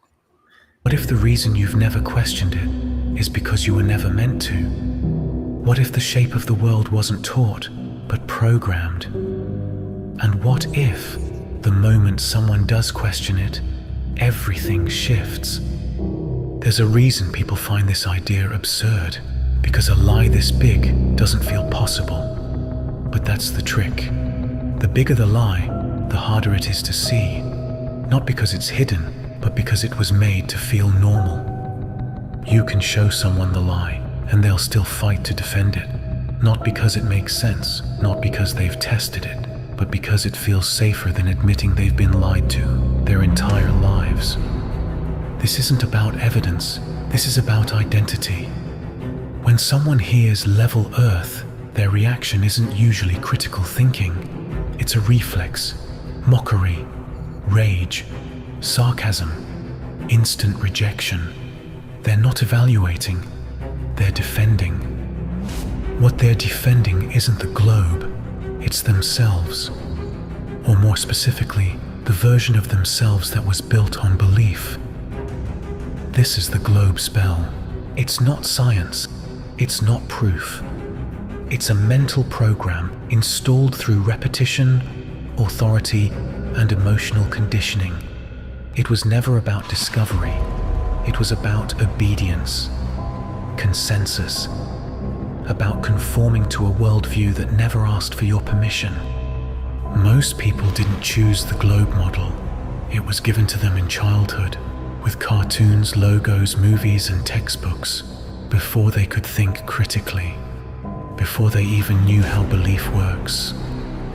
This is why when you challenge it, you're not challenging an idea, you're threatening a structure of identity, social safety, and emotional attachment.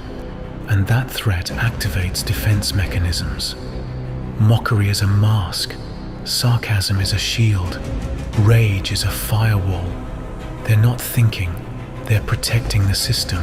I see it constantly. The moment you challenge the narrative, a wave of reaction kicks in. Deflection, mockery, demands for proof, all while the person reacting has never actually tested a single claim themselves. No method, no measurement, just belief in the system and outrage when it's questioned. These aren't arguments, they're archetypes, programs running through people. This is what's known as the Agent Smith effect. The moment you speak the signal of truth, the virus activates. People who seem ordinary suddenly become hostile, not because you are dangerous, but because the truth is. Level Earth isn't a belief, it's what's left when you remove belief in the globe. And that's what scares them, not the idea of a level Earth, but the collapse of the mental framework they were taught to call reality. Social exile is real. Most people won't admit it. To question this is to risk being cast out, laughed at, labeled, mocked. That fear is primal, hardwired. So they defend, not because they've verified the globe, but because they're scared of being alone in the question. You don't have to believe anything. You just have to look. Look at the behavior. Look at the psychological resistance. Look at the rage that truth inspires. That's not the response of confidence.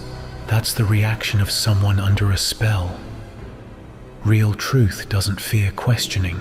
Real science doesn't punish doubt, but belief systems do.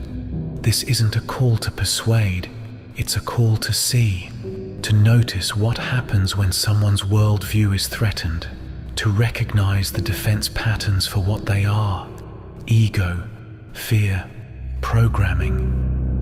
And if you're watching this and you've felt that resistance in yourself, good. That means the signal got in. We're not here to convert anyone. We're here to clear the static. This is not persuasion. It's pattern recognition. Thanks for listening. This is Christian at Neo-Human Eve. Peace. There's perspective going on with those globes. Oh yeah. Well, you really can't have perspective on a globe. You would lose them all. Add perspective and curvature together. See what kind of optics you get out of that. Oh yeah. Things are real back. They don't believe that perspective is an actual law. That's really the weird part about it. It is an actual law. There's a law of perspective in your sight. It actually works. It's showable. You can actually demonstrate it. I like this guy. He's pretty clean, straightforward with it. Yeah. This is a pretty good video. And this is a social experiment, really. Yeah, I know. That's why they got the division going, you know. Yeah, it's just. I just want to know if Valley lost $1,000 in New York City. What? I got hacked and I didn't spend $1,000 in New York City. Oh. We got a new one in AI West. I wonder if that's a real person. Anyways. Yep. Flat planets. Oh, yeah. Okay, that's not real. Anything going on in your life, Cubby? Besides what? The Cranberry Festival, man. Anything to say? Yeah, I about went that? to that. I might go up to the west side of Lake Michigan this weekend and over on the Michigan side, obviously. But I might go up to Holland and Saugatuck and South Haven, go on the beach a little bit and a couple other places, a couple of hiking spots, and go along there and head back. No festivals this time, but dang it. See what I Well, can. I mean, I've been looking at your post, dude. I've been hitting the like button on it. Yeah, I've been getting around, doing some different things. I want probably not this year. I ain't got time to go too far. That's why I've been kind of staying around within the 4, 5, 6 hour margin so I can make it back home in time. But yeah, and next otherwise year, that's a trek. Yeah, next year I'll probably go out a little further east or west or south. I probably should. I've been down south this year, probably east or west. Cool. I wish I could go with you, man, but I got to work tomorrow. Yeah, I mean, it's a long hike. I hear Heron wants to come visit you. Well, anybody's welcome.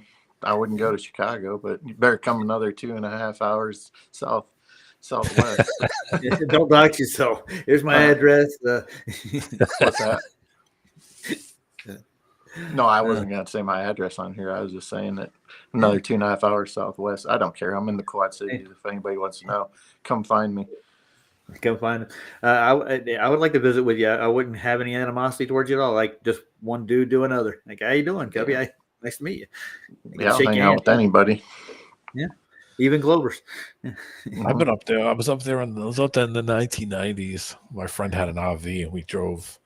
I helped him drive. He was like, "You can go with me." Where at?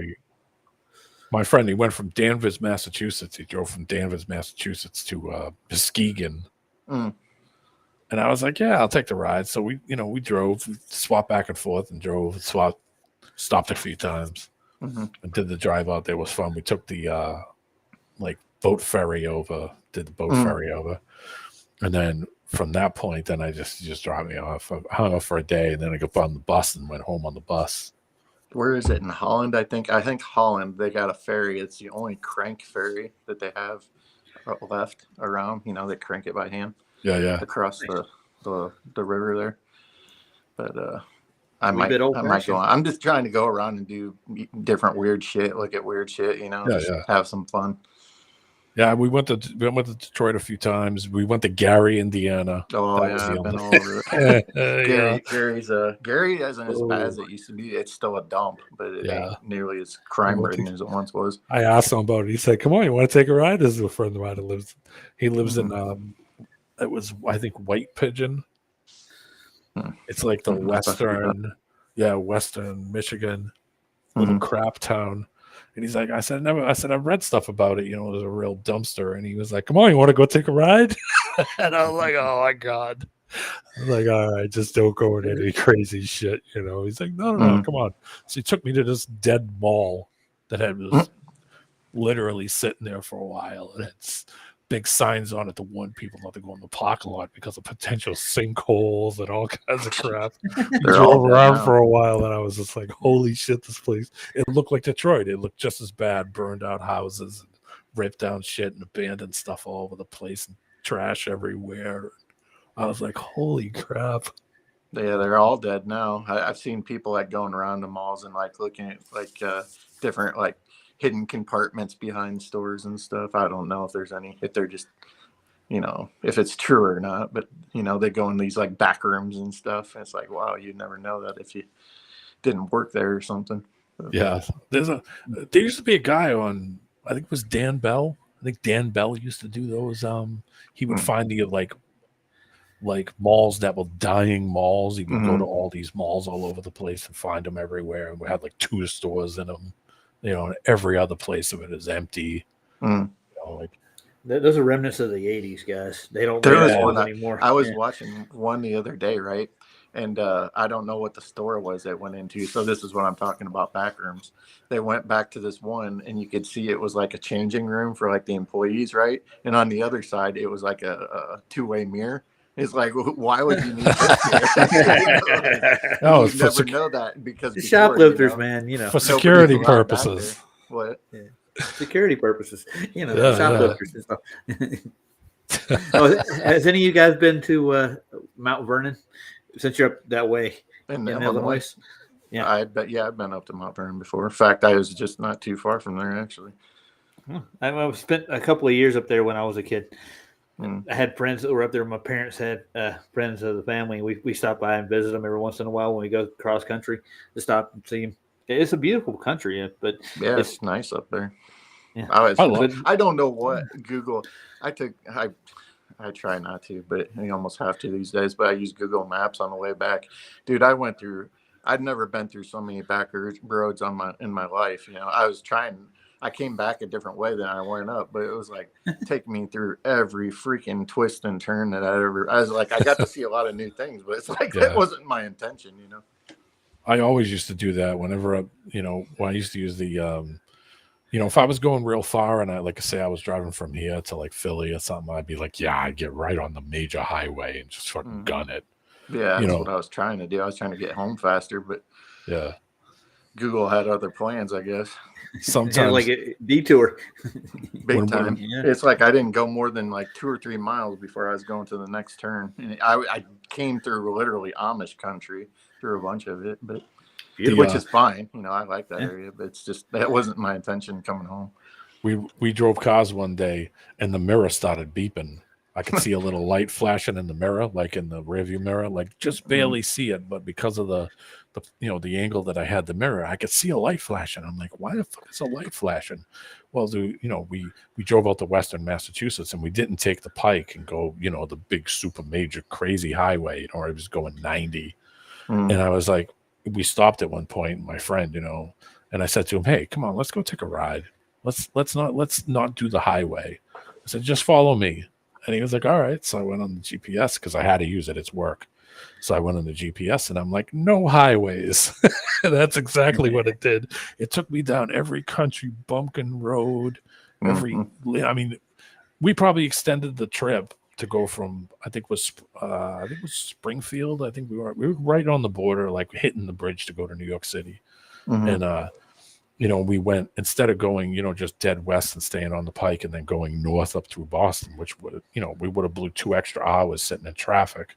By the time we got there, I said, well, let's just keep moving. Would you rather sit in the traffic and get there faster and then spend all your time sitting in traffic and you got to piss? or are you going to get agitated because everybody's cutting us off, or would you rather just keep moving? And he was like, oh, I'd rather just keep moving. I'm like, all right, follow me. So I, soon as we went on the pike for a little while, then we got off of it, and then I basically just went north up through Massachusetts, and then cut through into Vermont, and then drove down into the corner, and then hopped back north. We went south, north, then up into New Hampshire, and then cut across the bottom of New Hampshire. It was everything done, not one road past 55, 45 mile an hour roads. And we still got back before if we had flew all the way to Boston, on the highway, and then spent, an hour and a half sitting in traffic. But at one point I saw the light flashing. So, when I had to go in the office, the lady, I asked her, I said, hey, there was some kind of light flashing in the rearview mirror. I don't know if something was wrong, or she goes, oh, no. And she went over and, changed something on the computer screen, and she sat back in the seat, and it showed all these cars all over a map. And I was like, oh, okay. She said, yeah, we have trackers on all the cars. She said, I was just checking to see where you guys were. And I was like, oh, Okay. yeah. And I was like, oh, okay, yeah, no problem. And she said, oh, which way'd you go? And I said, well, I said, we figured because of the time frame, by the time I get to Boston, we're going to catch all the traffic. So I figured, let's just go slower and just keep moving. And then we can just avoid sitting in the traffic. I'd rather go slower and keep moving than 2 miles an hour stop, 2 miles an hour stop, 2 miles an hour stop for the next hour and a half. And she just waved her hand at me like, don't worry about it. You're all right. I was like, I didn't want to say, oh, we took the long way and we went up to 3 different states, and I was like, I didn't want to. When you were younger, D-Man, did you play Pac-Man a lot? It almost sounds like a Pac-Man maze you were running with the car. Oh, that's the way I was coming back home. Yeah, well, because Western Massachusetts, especially when you start getting way out west Massachusetts, like on, like I said, you're heading towards New York City and you're real close to it. It's crazy. It's not city at all. I mean, it's like being in Southern Illinois, but with that kind of where the houses are spread out and it's pretty wide and the towns are pretty vast. That's like Upper New York is really pretty. Everybody just thinks New York City, but if you go up north, there's a lot of nice places up there. When I was in northern New York, I asked almost everybody that I asked, well, where you from? And they would say New York. Yeah, I'm from New York State. I'm from New York. I would say, oh, it must be great. You go to New York City. Everybody I talked to was like, oh, fuck New York City. We don't go there. Like nobody wanted to go there. Anybody from up north was like, no, that shit can stay down there. We don't want nothing to do with it. Like they didn't sound, like with too much pride about, oh, let's go down to the city. Like they would have looked at you like, what are you, nuts? I mean, same thing where I am here. I don't want to go to the city. I'm out in the woods. Yeah, it's beautiful out there. You don't want to go into a man-made zoo. Yeah, I need to get out by you, Roger. We need to go to the Bucksnort up in the mountains. Oh yeah, there you go. I've heard about it. I haven't got a chance to yet. I heard about it from you, didn't I? I didn't even until D-Man looked it up and said it was open again. I thought it was closed, but that place is wild, man. I mean, going up there, it's one of them roads where it's not meant for 2 cars. There's only spots in the mountain roads there where you can pull off and let somebody go by, but it goes winding up through there quite a bit too. I hadn't been there since I was a teenager, but yeah. What is it? The Bucksnort. It's a restaurant. Oh, the saloon. Yeah, the saloon. Yeah, okay, yeah, it's in Pine, Colorado. I think I looked this up before. Remember we were talking about it? Yeah. That was because when I was younger, my stepdad, we'd go to car shows, and we went to, there was one in the Mile High Stadium parking lot. So I don't know how that my parents found this place, or maybe somebody told it about them at the show or something. But yeah, we ended up going up there. It was, my parents were like, "Where the hell are we going?" But then when we got there, it was all worth it. But just getting there, it was like, are we going the right way? Like, it felt like a National Lampoon's kind of adventure or something. Those are the best. It was. Yeah, I'll tell you. So my aunt and my sister actually still lives there now. My aunt's gone now, but my sister lives out in Virginia Beach. But when I was a younger kid, we were going out to visit my aunt in Virginia Beach, and the night before, the next day we were going to go to Busch Gardens, out there. And the night before, we were watching National Lampoons, right? And you know the story, with Wally's World being closed and everything. And I ain't shitting you. We got to Busch Gardens the next day, It was closed, right? We couldn't do nothing but laugh. It was like, you got to be kidding me, man. Well, I wanted to ask you, kids. Cubby, right quick. Yeah. Next week, I want to do another music thing on Rumble. I was thinking about taking another band. Just I got a couple of them in mind, and just go through their best songs and just play them for a couple hours. I think it's refreshing. Thinking about? I was thinking Or either. you don't want to say yet. Well, yeah, I'd rather not say. I'll talk to you about it later. Okay. Yeah, I think you'll enjoy it. Yeah. Wait, when are you gonna do this? Next week. Oh, are you busy? All right. I was gonna say I'll be gone on the weekend, but yeah. No, Or I'll be here Sunday. I'll be gone Saturday. Yeah. I won't do it on Saturday for sure. Yeah. All right, guys, you want to say goodnight to everybody? I'm sure D-Man would like that one. Yeah, it's good to see everybody. Thanks for everybody coming. Cubby, it's good Night, to everyone. see you. Thanks for coming. Yeah. Slayer, everybody in the chat, guys. Yeah, we'll continue on with that other one on the next one, and we'll play a little bit more, and we'll walk through the perspective part of that video. Is really good too. Had some good stuff in it. Yeah, it's been a nice calm, except for chat. Yeah, whatever. Yeah, who cares? Just ignore it. You have a better time. Oh yeah. Let all the mods do the work. And yeah, let them do it. About it. Oh yeah. You modded up a bunch of good people, so fuck it. Let them take care of it and the Golden Dome on the show. The Golden Dome is up in chat. The Golden Dome. We're blocking missiles from Iran. All right, I'm gonna play out with a song. Right on. Well, gentlemen, it's been a blast. Good to see you. Take care, guys. All right. Night, everybody.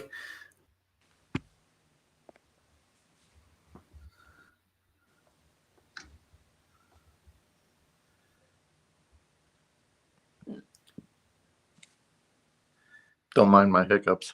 Oh, well, we're not. I'm just getting to the music. I'm playing out with the Raven again. Say good night. Night.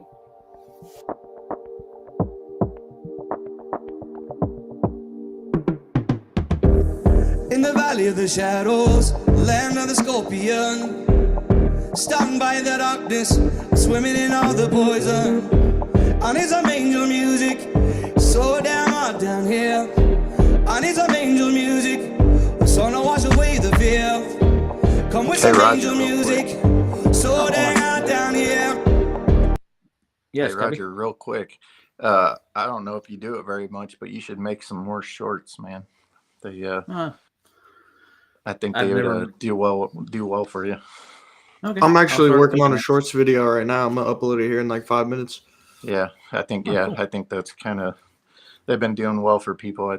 I mean, of course, keep doing what you're doing, but I'm just saying, if you got the time, I'd do some shorts. Anyway, that's all I wanted to say. Well, it was good advice. I've never really thought about it until now.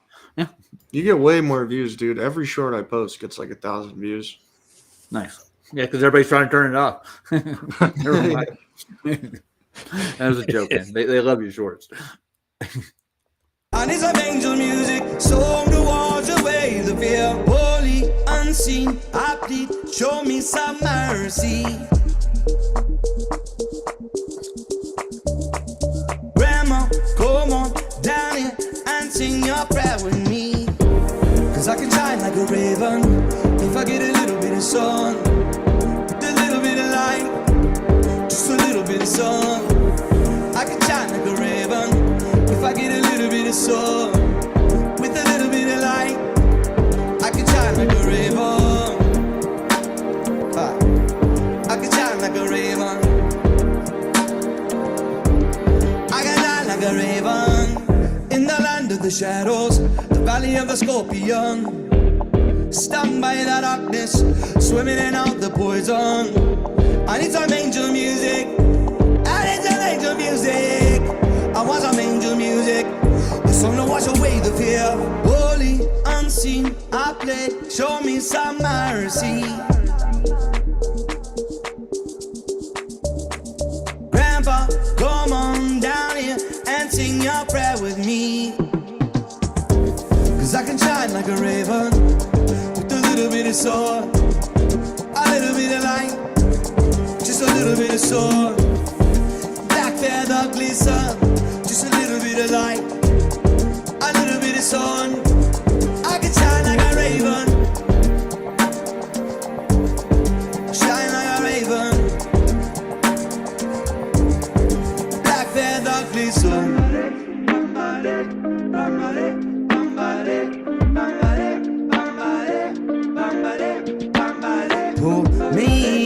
from the Snake River. I want to be one. Pull me up from the Snake River. I want to know freedom. Oh.